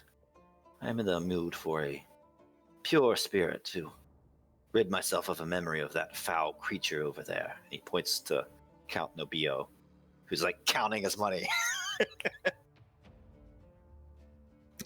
Lyrian chuckles. Well, most of the drink in this tavern is ale, but they do have a fine wine I might recommend. I believe it's Wilderwood vintage. I believe the tall gentleman, he points to Gwydion over there, brought it with him from home. You actually see, pretty much as you look over, there's a bit of an eye. Gwydion seems to be paying attention, and on your way over, you did hear him speaking some words, and there was a little bit of light from his staff. He has cast, I should say, enhance ability, Owl's Wisdom, as he, even from this distance, listens in. Prince Edhelion continues. Says, I guess we'll have some of that vintage then. There is a rumor going about this place that it is quite good.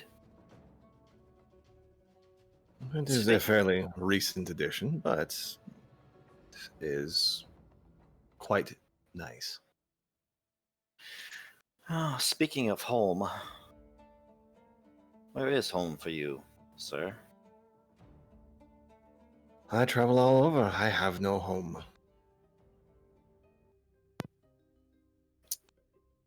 Well, I wish I could say I traveled more than I do, but this is the first time I've ever left the coast of Southlandia. My father there, is king. Do you have a father that is still alive? And no, unfortunately, he passed a long time ago. But I must say, it's quite rare to see someone of your type expanding beyond their shores. Do not presume it is my idea. You could say, and he kind of narrows his eyes, that my father and I have different ideas about expansion and treaties and being involved in this sort of thing. Ah, yes. I can understand why there might be some hesitancy on one individual's parts and ambition on another's. Nonetheless, I am the Prince of Etelas. I will do what is expected of me. Although the time will come, and someday, some far-off year, when my king is no longer king. I have to be able to trust the men and women that worked for him in the past. It is a tricky situation, but I am sorry to bother you with all this nonsense. I'm sure that you'd rather be drinking and making merry. Oh, well, someone such as me, I don't really like to over-imbibe. It clouds the senses, but you know, there's an old adage that especially goes around here that trust is earned. And hopefully the men and women that work for your father have certainly earned the trust of everyone in your family. Oh, I certainly agree. They earned it by shedding blood in battle, by taking wounds, in mine and my father's name. I do think that the gold we are spending here helps, but a bond during times of war must go much deeper. Is it just blood that increases your trust, Prince? No. There are times when you must stand for the right thing, even in times of peace. For example, this Count Nobile. I would never lower myself to ally with him under any circumstance. He stinks of treachery. And yet these lands have been free for the most part of any of the threat from the east. You sound like my father. What was your name again? My name is Lyrian. Ah, Lyrian. Well met, Lyrian. Like I said, you sound like my father, so perhaps he does have a point. Yes, but also, maybe your father understands this as well. So, keeping an ally such as Count Nobile over there as an ally rather than someone you actively have disdain for is a better move, because then you can keep them close and keep an eye on them. Well, I dare say. My father could gain much by employing one such as yourself, but I'm sure you have matters here in the hamlet that take up all of your time. Oh, yes, this burgeoning city, as it were, is quite an up-and-coming attraction for many, many eyes, from distant shores to, and he kind of looks over to where the fork is, to looming threats. Enough of this dour talk. Oh, this wine certainly is tasty. I suggest we take our cups over here. Perhaps I can learn a thing or two about chess by observing the masters here in the hamlet. Yes, you'll find that they're quite skilled and quite learned. And Ed Hellion at that gives another nod to Lyrian and walks away, kind of distancing himself. Should I do a roll to kind of tell what was going on there? Because I think I know, but Gwydion does have pretty sick wisdom, so I would imagine he might have an idea. Yeah, can you roll at 20? Insight or Uh, perception? I think insight. Cool. And I do have advantage from my thing, so 20. So you have some suspicions about what's going on, perhaps. Mm. As that little sidebar kind of breaks up, there are chess tables set out, and people are winning, people are losing, and eventually it gets down to, let's say, Nim and Urim the Strong. Does anybody want to play chess? Gwydion's pretty happy with the money he's made, so he's good to stay where he is. He drinks and revels, parties. I mean, he after he starts drinking a little bit, he gets fairly rambunctious, very much just enjoying the mood and the music and the people.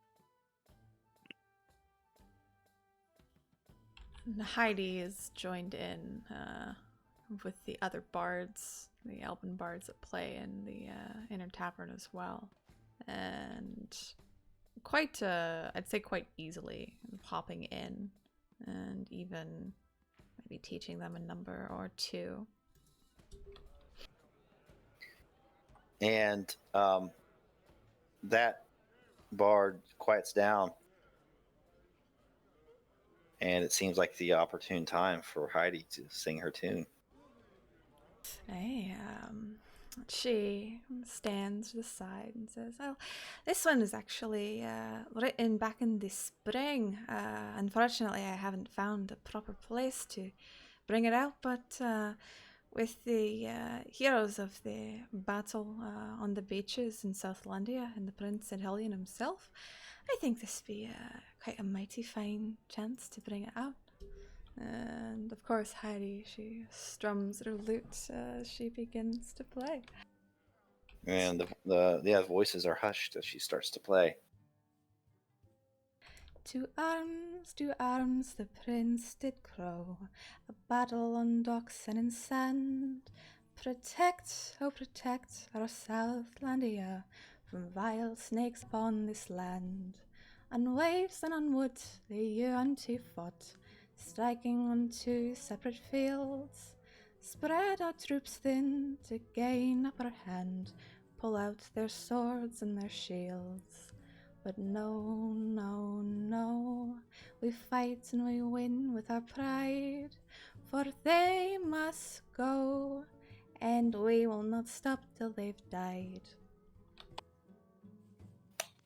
Yeah! Yay! Give me a performance, just for flavor. Oh boy. Rolls ones. Yeah. Fucking ones. The curse of the ones. Hey, Oh, there 10. you go. You're That's pretty good. Pretty good. So, yeah. If there was any talk of alliances and stuff that brought the mood down, the mood again is lifted. The tension is eased off, and everybody seems very happy. Heidi, the elven bards are even asking you for advice, and your instrument care and how your voice is carries so well and looks through the crowd.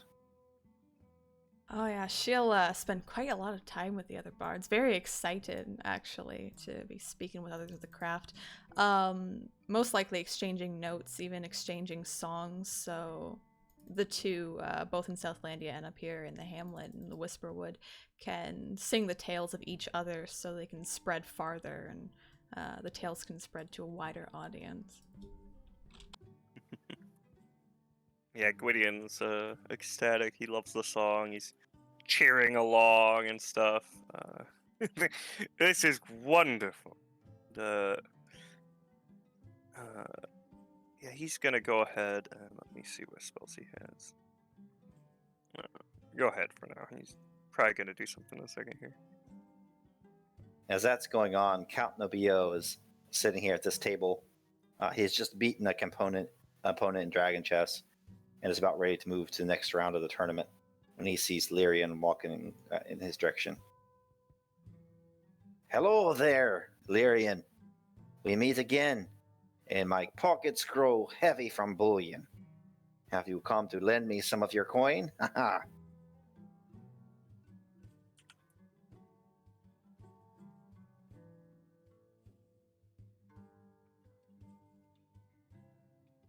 Oh, it looks like Cat got sung. Oops, I was muted.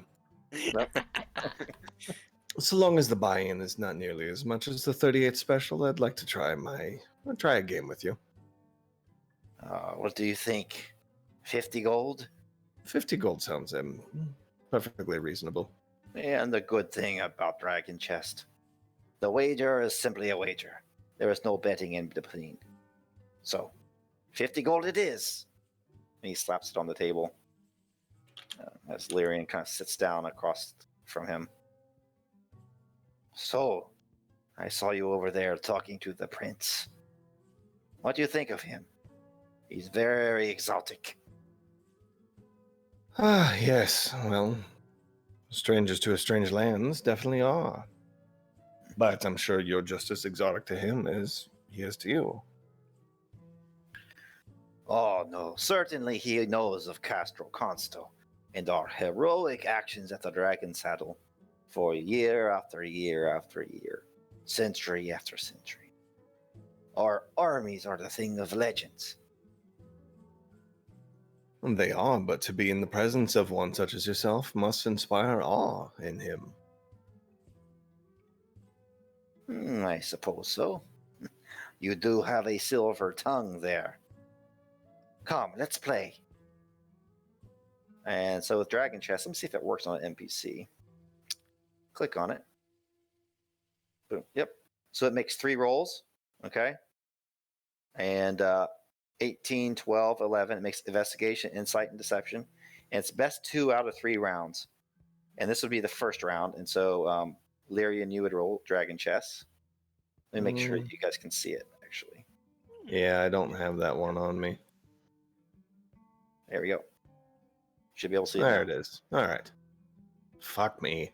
So win, win, win. Yeah, god damn it. So in the first round, the board kind of gets into a position that's quite advantageous to the count. Are you new to this hobby? Have you played before? You know, I have not, but I am a quick learner. Would you care to go again? Yes. You see how the board is set? I certainly have the advantage. But you seem also like a crafty one. Some say the wisest chess masters feign weakness only to strike from the shadows. Gwydion, as they talk, kind of moves on over. So this is Dragon Chess, yes? I've never played it before myself. We don't really play many of this kind of game in the Wilderwood.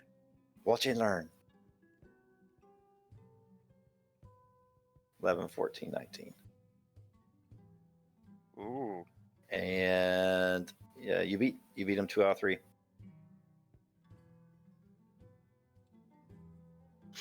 Oh, so I believe the game is played such as this? Ah, there you go. You are learning there, Lyrian. You've nearly turned the tables. But here, when we have each lost several pieces, this is what makes the mettle of a man apparent. And so he starts moving his pieces on his last turn. Uh-oh, that's not very good. Ooh. You take it. Give yourself the 50 gold and explain how you school the count. While he is moving his dragon queen, I don't know, we'll say dragon queen, to take my king. My rook comes in and just takes his king. I believe something such as that is how this game is played, correct? I think I was correct from the very beginning, Lyrian. You are very perceptive, Count. Well, a wise man will lose graciously and learn from his opponent. He stands up to go. Perhaps someone else would like to take my seat. I suppose I could give it a go. Though, perhaps you could coach us, Count Nobile. You seem quite attuned to this game. I will give you what recommendations I am able. My thanks. You seem well placed in the art of war, as it were. Yes, my particular family has been second in command of Castro Consto for many years. Aye. Quite a storied history you must have. It is a rich history, although I dare say I have forgotten more of it than I have remembered over the years. I am too fond of wine and women, they say. Aren't we all? Speaking of wine, here, let me fill your cup again. And he'll pass more wine over to the Count and to Lyrian and fill his own cup again. But, although it is a shame, I don't think you could reasonably send troops our way. Perhaps, as he's, helping Lyrian set the board, perhaps we could speak in the future about some trade. After all, you seem to be enjoying the wine, at least. Indeed, I am, Gwydion. And why leave trade for the future? Although Consto would be very hesitant to donate troops for your hopeless war, he will certainly take your coin and could provide arms or other resources you may require. Ha! You see, there's always a table to bargain at, isn't there? And what do you know? All right, now then, for some chess. And yeah, I suppose we just go at it, huh? You can. So it's 3 rounds? Yep. Okay. And I do have advantage on insight. Ooh. Shit on the others, though. Ooh. Oh my. So I 8, think- what, 8, 25, 5 So versus. Gwydion wins then. I think Gwydion takes the first one thanks to the advantage, right? Yep. Yeah, Gwydion. Yeah, Lyrian, you notice that his eyes are almost beast-like, right? They're slightly different than his normal, slightly red hue. They're a bit more crystally.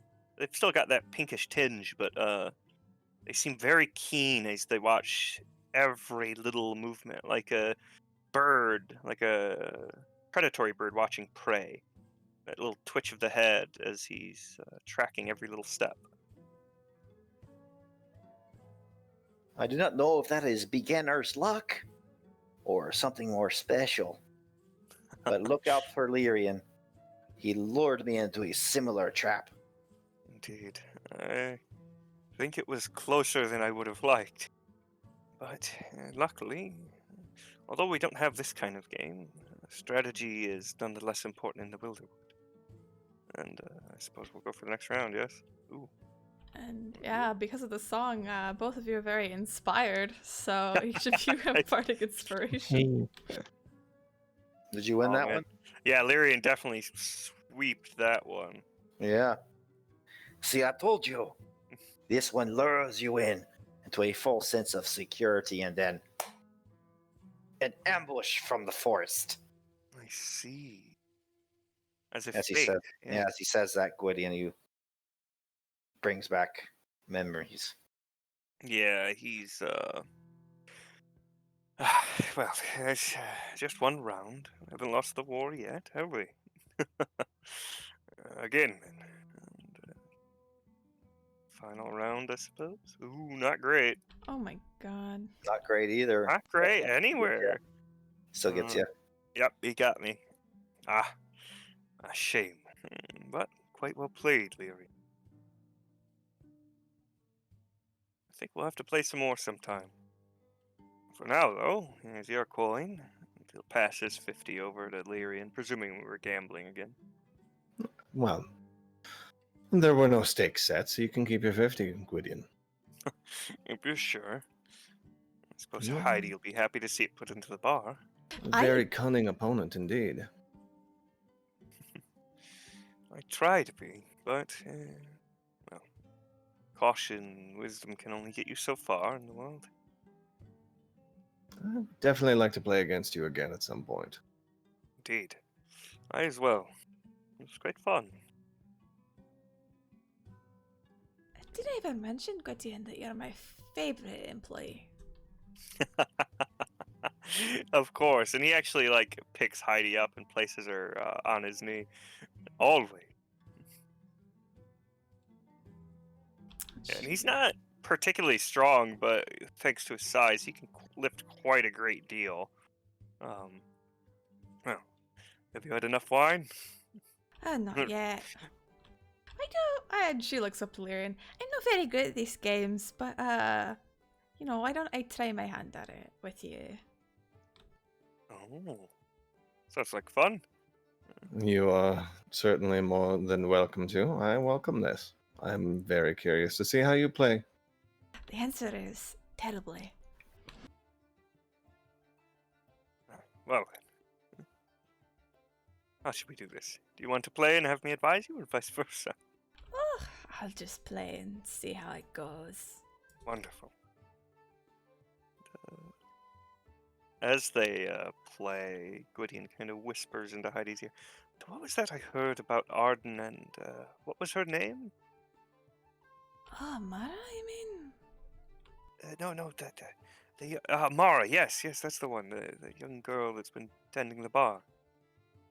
Oh, yeah. They've, they're having their wee bit of fun. And, sorry, where's the dragon? There it is, I found it.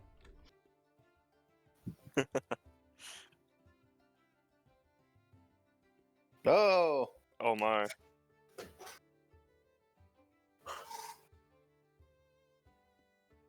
Oh, close. Wait, I won the last one. Yeah, it's not too bad. It was close. Yeah. Yeah, Heidi plays He's got you on the inside, surprisingly though. well. Yeah. I think we're both in kind of inverse situations. Gwydion's got all the wisdom, but none of the charisma or the int. Well, he's got decent int, but still. Oh my. Oh, curious. You're very aggressive. I'm always aggressive, Larian. I have gathered that about you. You play a mean game. Oh, yes, in games too. Hi. Of course. Yeah, and Gwydion kind of whispers to Heidi, my, being... perhaps you should play on that. Play on the, well, I don't want to imply anything, but be a bit more subversive. Try and lure him in. It seems like you have him on that front. I'll try. I'll see. And she's leaning a bit more over the table as she plays. Oh. Oh! oh. Damn it! But she's got it on the deception. Yeah. If we do play together, we've pretty much got it, because I've got the insight. You've got Oh, the true. Lyrian's a master chess player. It takes two of you to play against him. It takes two of us, yeah. Oh Makes my god. complete sense, Heidi's losing despite palming 3 of the pieces. Yeah. Shay, you're so good at this. Oh. Don't worry, there's one more. Look over to the Count, and as you can see, she's quite a challenging opponent herself. I think that's just putting it nicely. Yes. She's as wise as she is beautiful. It is not surprising to me. Heidi looks over at the cow and she frowns slightly. I take that as offense. I'm not wise at all. I know myself. I wasn't going to say anything, Heidi. Hey, but I'm stunning. Yeah, see, look. Yeah, look at that. Oh You're my god. sturdy. These inverse rolls. You gotcha. Well, Is that 3 out of 3? Uh-huh. Yeah, that's 3 out of 3. You've won all 3 games? He did. All right, so you've won the tournament. Oh, So yeah, the congratulations. tournament does pour an extra 200 into your pocket. Oh, thank God. There you go. Makes up for the gambling earlier. I'm Huh? back up to over 300. Yay, I'm broke. You were in that battle on the beach, right? If I remember rightly. Okay. Exactly, yeah. So while they're playing and enjoying themselves, the prince kind of saunters over to you as Urum and the dwarf kind of leave, and he knows you from that battle and obviously trusts you. And says, Arden will stand up and bow as he approaches. "It is not necessary, Arden. We've entered battle together. These Thank you, formalities are for out in public, not amongst, dare I say, friends." Thank you, Your Highness. I'd be honored to count you as a friend. Well, you no doubt have surmised why my father sent me on this mission. He's concerned about what might happen here on your west coast. Yes, there is trouble afoot, let us say. The forces amassing at Snarky's Fork are troubling. Their numbers are great, and their intentions are, no doubt, malicious. And Arden pauses and then decides he's going to sort of, he trusts the prince enough to tell him, and he says, "We have had ill news," and he drops his voice a little bit. And he says, "The delegation from Sea Pines was ambushed by orcs on the way here. All slaughtered. Only one horse managed to make its way through here. We would not have known what happened even had it not been for Gwydion being able to speak with the horse. Some forest talent of his. It is grim news indeed. But it serves to illustrate the grave danger Snarky's Fork poses to all in this region, not just to this hamlet." It is unexpected news. If the influence of the UNT and their aid to the orcs has extended as far south as Sea Pines, well, perhaps my disagreement with my father was foolish of me. You see, Arden, my father knows that this war with the UNT will never end. He wants somewhere for the elves to expand besides Southlandia. I've been against it many years, but perhaps I will rethink my position. I see, Your Highness. Well, we do not control all of these lands, but between them, those here control a lot of this land. And if you are seeking lands to expand into, then this gives you a great opportunity, one that you are not likely to see again. All of these people gathered in one place, and hopefully, if our lovely hostess has done her job as well as I think she has, then all will be in a good mood. Perhaps the best opportunity you will get. I do hope so. I would be very, very cautious about throwing away elven lives needlessly. I'm cautious to enter any war that is not on Southlander soil, but well, I was instructed to offer you some troops. If we could ensure they could cross the sea safely or enter by some other route. There we can help you. We have at our disposal a portal, a magical door, a gift from the gods. I think you know something of it. Saw something of it with our arrival on your ship. Well, your people's ship.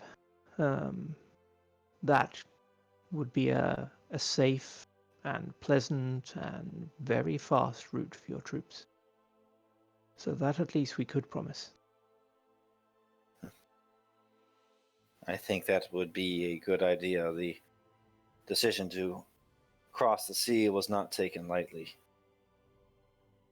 But it was important that we made the effort to show the people here on the continent that we don't only sit on our island worried about our own affairs, that we have at least some care for the outside world. Wise words. Another thing I would say to you, Your Highness, is that this doorway does not just lead from here to your realm. It can lead to other places. If you were indeed looking to settle here, then provided we were able to find a place for your people, I'm sure that we could negotiate to put that door at your disposal to see your people there safely. One trip from Southlandia to here, then another trip from here to your destination. No need to travel, no need to risk ambush, beasts, or even ill weather. You bargain too lightly with elves, Arden Riverwood. I have not yet said what we ask, Your Highness. And he smiles. Well, I'm waiting. Well, it is not my place to bargain on behalf of the town, but it is no secret that we seek allies. Our mayor would be the one to really set the terms, but broadly, that is what we would need. We have a danger on our doorstep, and we and all those here would benefit from seeing that danger ended.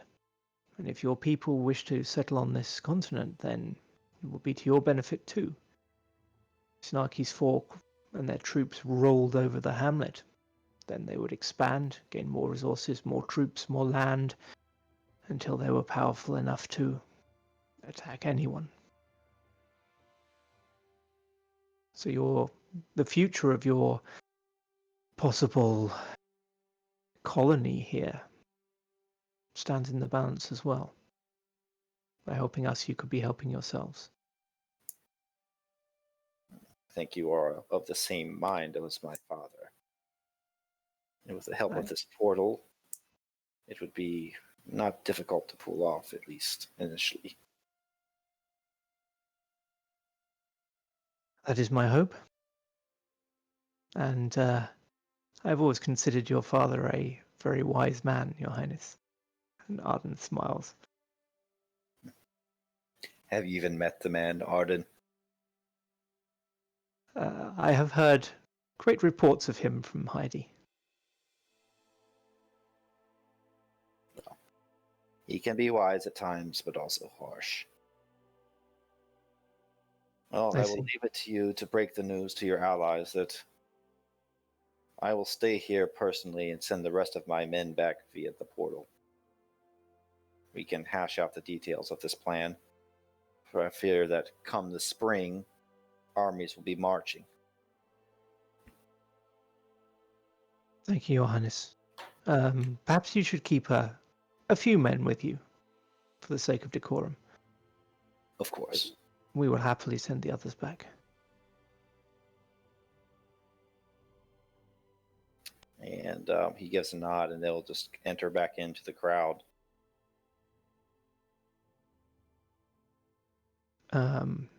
Arden walks over to the bar and nods to Urim and says, Heidi, word if I may? Oh, you can have not just one or two, but I'll give you 3 if you'd like. And she slides off the bar stool and looks to Arden. Arden looks over to Urim and says, it's my lucky night. Thank you. And he leads Heidi away to a sort of quiet corner, if he can.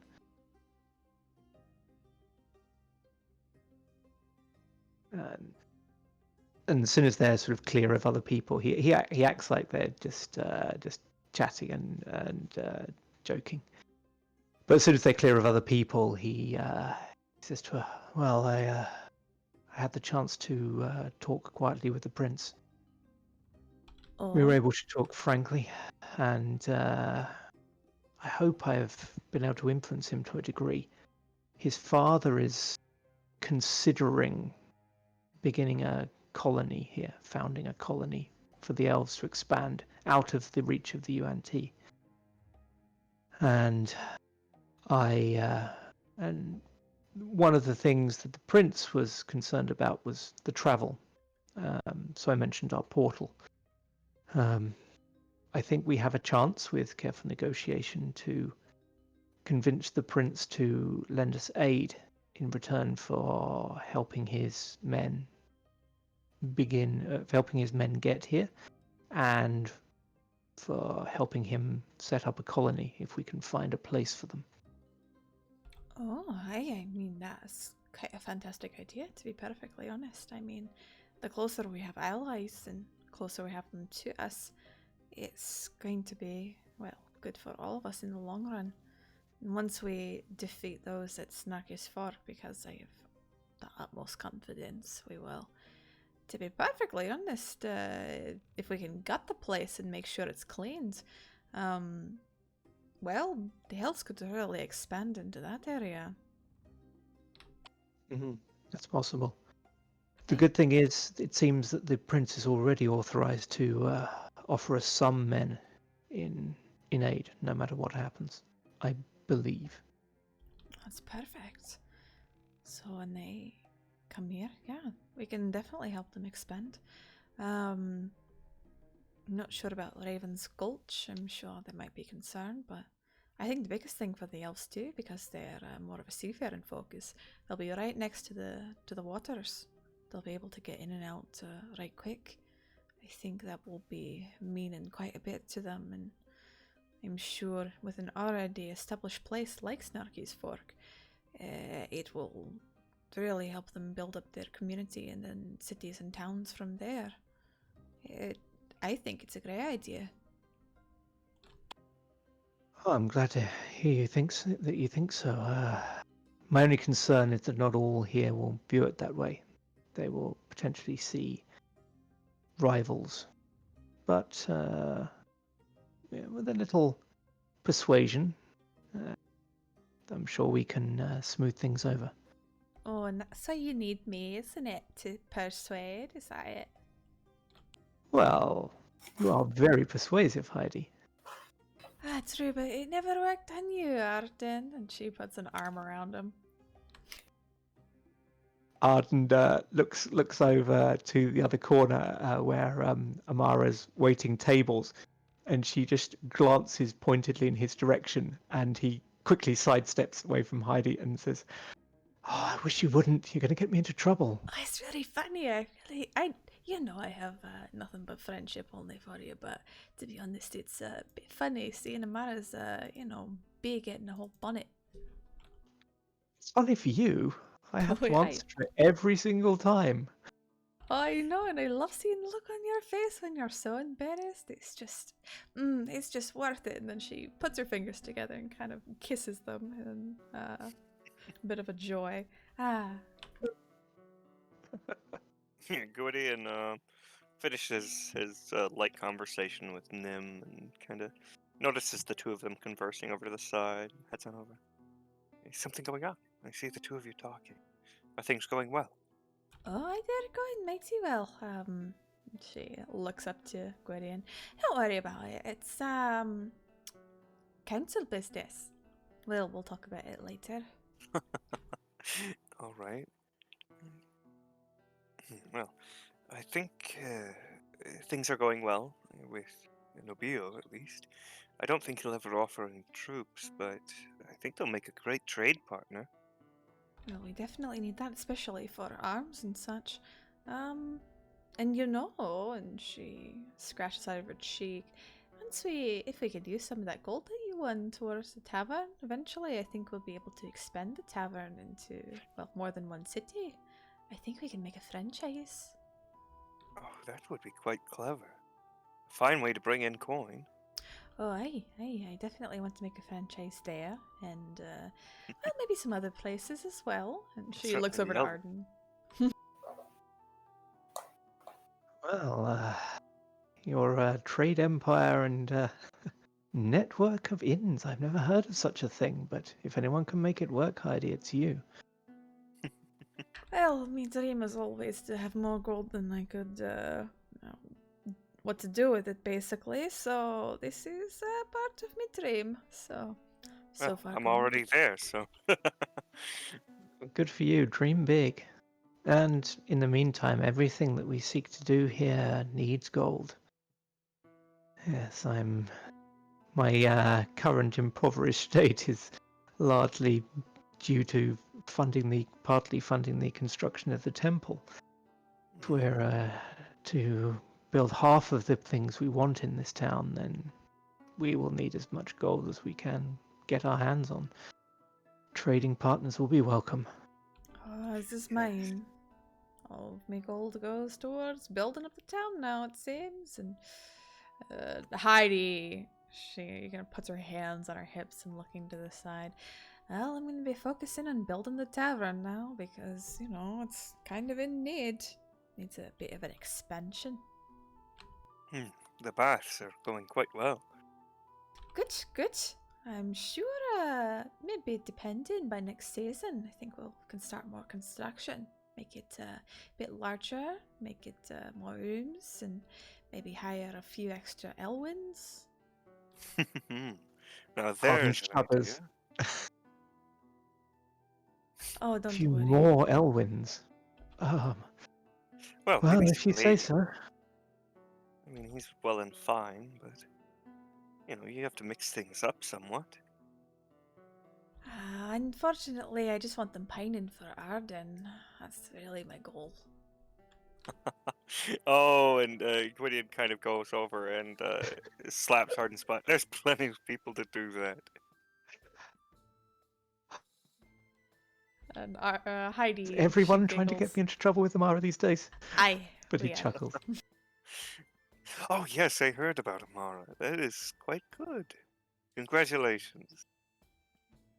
If you want to borrow the bathhouse at any So, point, just let me know. while the three of us are here, what do you think of Lyrian? He is very skilled, Hmm. but the last person I saw with his ability to read people, his ability with words, his guarded nature was Jaxis.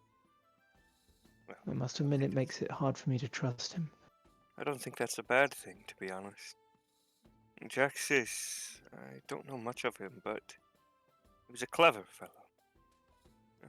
I'm sure Heidi showed you his journal. There were many plans in place. All of them would have genuinely, objectively, brought the Hamlet to a, well, I wouldn't say better place, but a wealthier and more expanded state. Certainly more guarded, well defended. In many ways, he would have improved the Hamlet. Ah, he's a right piece of shit, he was.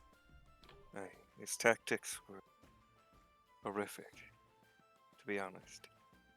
Insidious, at best. But those types of people, I suppose, can have a place. They just need guidance, I think. Oh, Gwydion, you big off. She looks to Arden. Look, about Lyrian, he's a piece of shite and he's a crafty little bugger. But the thing about him is it's really easy to predict him because he likes money. And that is the biggest thing about Lyrian is if you pay him and everything and make sure it goes over smoothly and provide him whatever information he needs, he'll do the job that you want him to do. Again, he's a right piece of shit, and I'd slit his throat if I could, but I can't because he works for me. So, she shrugs. I don't know, there's something there. He just seems. There's a wisdom about him, but I don't think I've quite cracked the case yet, as it were. He's guarded, indeed, as you said, Arden. But I think he has potential here. As I hope I do. Oh, Lyrian definitely has potential. Maybe not slit his throat, more beat him with a bag of socks or something. I don't know. Perhaps that would be better, yes. He... The only thing that worries me with someone motivated by money is what happens on the day that someone offers more. Well, I suppose we'll just have to keep making more. Or better offers in some other way. Which brings us back again to Heidi's network of inns. Seems everything is hanging on you, Heidi. Everything is coming up, Heidi, too. I mean, I've been the beneficiary of quite a few things here, and she kind of gestures around the tavern. It took a little bit, but we've got it to place, so no more of that bastard is now around. And now it's just plain Heidi in here. Yeah, you guys would have known that Heidi. You probably would have had to have a lot of people work on the tavern. There were dragon bones from Venom Fang inlaid all throughout the foundations that had to be removed. All of them carved with similar runes as to what was on the skull when he caused the curse. Wow. I actually did write that in the RP channel way back in the day as well. I'd forgotten, but as soon as you said that, I remember that. Mhm, Yeah. mhm. He'd been setting up contingencies for ages. Terrible bastard he was. Oh. Nay, like I say, and she shrugs. It's all money, it's all friends, and, well, I think Lyrian will be fine. Just watch out for any tiny children who keep asking way too many questions, is all I'll say. And, well, children, she'll make air quotes, that have the same body type and build as Lyrian. It's a bit of a sneak. Oh, he changes his face as well. Oh, that's quite fun. Not enough people around here do that. It's a bit boring at times. That's a good point, actually. And yeah, he'll. Do we have the human token for Gwydion? I don't think we do we? Mm-mm. That's fine. But yeah, perhaps I'll have to change my look soon. Well, I guess if you really want to, I'm fine with the way you are, but hey, that's not up to me, it's up to you. Anyway, I'm gonna go rejoin these bards over here. I'm so excited to finally speak back to my people. She slinks back to her bard friends. What about you, Arden? Enjoying everything? I must admit, I find it hard to relax. There is so much resting on this, so much riding on this meeting and the alliances we could possibly make here. I suppose. Yeah, you're not wrong. But you have to be able to relax, at least a little bit. Here, and he passes you a mug of wine. Ah, I've heard great things of this wine. Thank you. Of course, of course. Truthfully, I think I do plan on helping Heidi fund the tavern a bit more. I'd like to expand a brewery onto the side once we finish the bathhouse, of course. I'd very much like to begin my production of mead. I've already got a couple of barrels fermenting, but this thing, when he taps the jug again, produces about as much honey as I could ever want. But, well, I need somewhere to put it, and why not brew mead? Interesting. My own plans for this place are a little different. I've been wondering for some time whether we could, in time, given enough money, set up a center for the learning of magic. Maybe of more than one type. Truly, that sounds quite wonderful. We have similar things up in the Wilderwood, although most there are druids. It's a Well, shame we don't have a bit more versatility. Although the elves do have some amazing sorcery. that is one thing I was thinking of.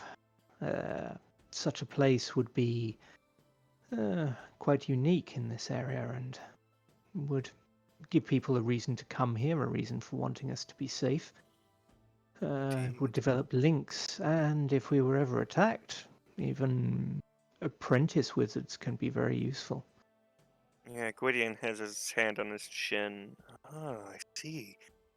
Most wise, Arden Riverwood. Most wise. Yes, that would bring people in from across the world if it became renowned enough. Could be, well, the inner side. It could be a focal point of the hamlet, if it all goes well. Let me know how the plans proceed. I might, once I'm finished helping with the tavern, perhaps we'll see about that.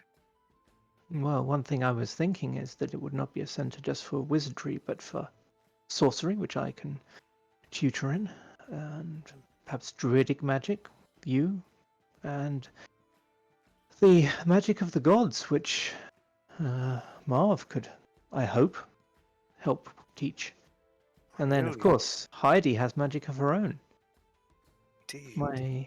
My vision is that a noble, perhaps from far off, thinking that perhaps one of their offspring has some talent for magic, but not knowing of which form, send them here and we would find out what they have a gift for, tutor them, develop links with them and whatever kingdom they've come from, and then maybe one day send them home, thinking well of us.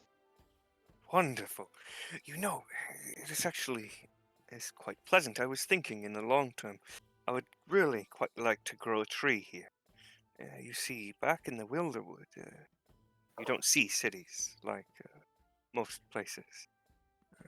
These massive trees, these redwoods of the Wilderwood, they grow alongside us. We don't chop down trees there.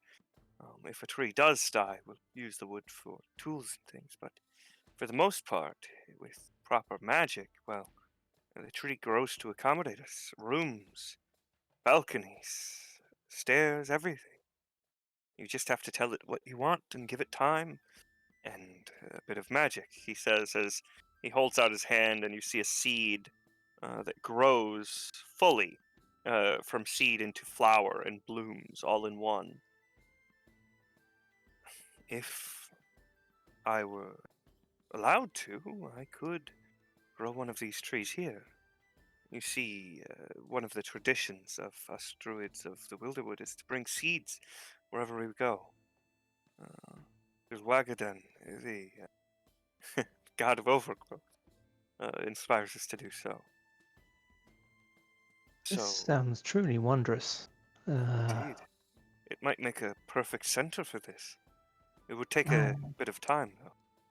Well, I'm not sure we have room within the walls at the moment, but perhaps if we were to plant it just outside and then expand the city to contain it. Sorry, Indeed. did I say city?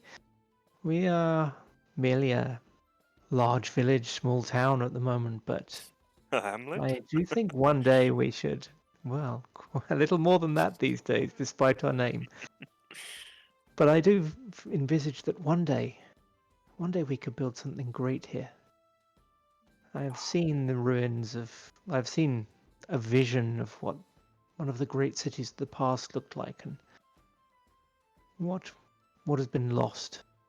It would be nice to think that we could regain something of what we've lost, but perhaps not make the same mistakes.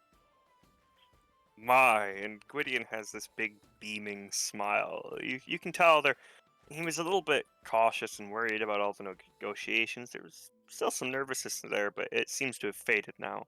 And he's all grins, and he literally kind of reaches forward and picks you up in the air. Uh, wonderful, Arden. You're brilliant. If things don't work out with that last, then, well, perhaps I can teach you the ways of the world, yes?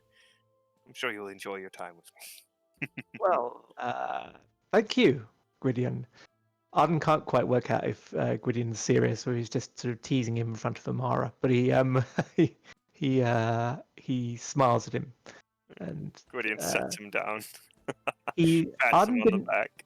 Arden didn't seem that sure about Gwydion, but he seems to have really warmed to him over the course of this conversation, and he holds up the mug of wine and says, "Well, here's to you, Gwydion, and to the fair wind that brought you to us. Cheers." My thanks. And to you, and the Hamlet, and the future. And To the hope. future. And Gwydion drinks down the glass in one. Arden doesn't do that. He's still being a little bit cautious that he wants to kind of keep an eye on everyone, but he takes more than a sip. He takes a good mouthful and then savors it and drinks. This is remarkably good wine. I Thank you, know, Gwydion. isn't it? The sweetest thing I think I've ever tasted aside from honey. This calls for a proper celebration. This is not enough revelry. I have some friends I can bring in, and you see he raises up his staff high, and this bright, brilliant green glow kind of begins to envelop the staff as he slams it down. And I'm going to cast hallucinatory terrain, actually, rather than bring some people in. And you see the whole bar, the entirety of the tavern actually seems to grow flowers from the walls, the ceiling. Vining flowers begin to sprout, and even from the floors as they all release these large, beautiful blooms, and this fragrant scent begins to fill the air. Everyone revel! It is a celebration of the Hamlet, of friendship, and the future. And Arden sort of just to make sure nobody's too alarmed by this, Arden says, "Ladies and gentlemen, for your delight and entertainment, our friend here, Gwydion the Druid, has conjured a vision of his homeland, that you may partake in its beauty." Yes, and he actually goes up on the table. Indeed, and tonight the wine is on me. Drink your fill. And noting that Gwydion spilt some down himself while he jumped up onto the table, Arden sort of looks quite literally, "Gwydion, the wine is on you, but thank you." Always is. Always as it should be. He smiles and sits atop of the table now, drinking and talking and literally reveling at this point. He's pretty much out of control. Oh no. Arden will leave that one to Heidi.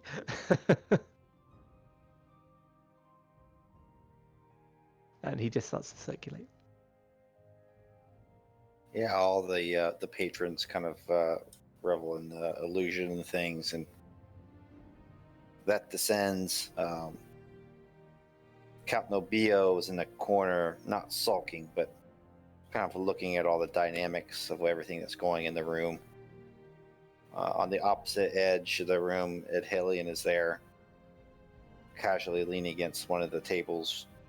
While at the bar, Lyrian and the dwarf chatted up, as does Heidi and Urum the Strong. And unless anybody has anything else, we can maybe end it there. That's good. I think it's a pretty Yeah. sick spot. Everyone to the bathhouse. Woo! Ah, yes. To the bathhouse for more wine. We add some more XP there. I'll give you another 1,000. And dryads. And dryads, yes, of course. Always dryads.